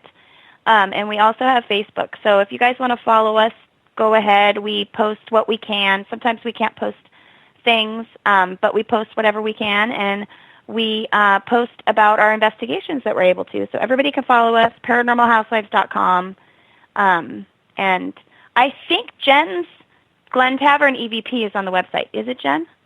I believe so. I'll try to, if not, I'll try to put it back on or something. And then we have our Facebook page, so like us on Facebook. That'd be awesome. Like us on Facebook. I'll look for that EVP. It's so good, you guys. It's a great EVP. You'd be very excited to hear it. Yeah. So I will look for that. It's in our Glen Tavern investigation, so look for that. Yeah. Well, I want to thank you ladies for being on Spaced Out Radio tonight. We're going to launch Mr. Ron Bumblefoot Thal here on the Spaced Out Radio side, because that means we only got a couple minutes left. So, I had a fun time tonight. Yeah, this was awesome. So did I. Thank you. Yeah. What a great experience. I stayed up an hour past my bedtime for you because it was so fun. Well, I feel honored and privileged. I totally feel honored and privileged. This was so much fun. Here. Exactly. And, I think it's interesting. And if you haven't heard the full podcast about this, it would be very, very cool for you guys to go listen in on iTunes because we're there now. Yeah. I'm excited about that. Yeah. That was a big step for us. Big step. You know, we're slowly but surely trying to take over the world. You've made it into the big time. You know you made it when. You know you made it when you're on iTunes, finally. iTunes. Just Spaced Out Radio, that's all you got to type in. Spaced Out Yep. Radio. It's all good.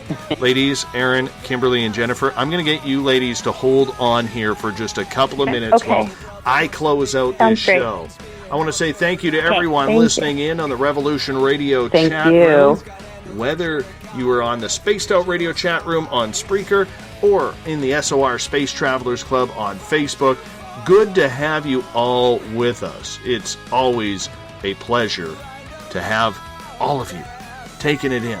Remember, if you're a listener of Revolution Radio, it is a donation station financed by you, the lovely and valued listener. Your ears do it all. Do us a favor, donate today, so we will absolutely get this thing going.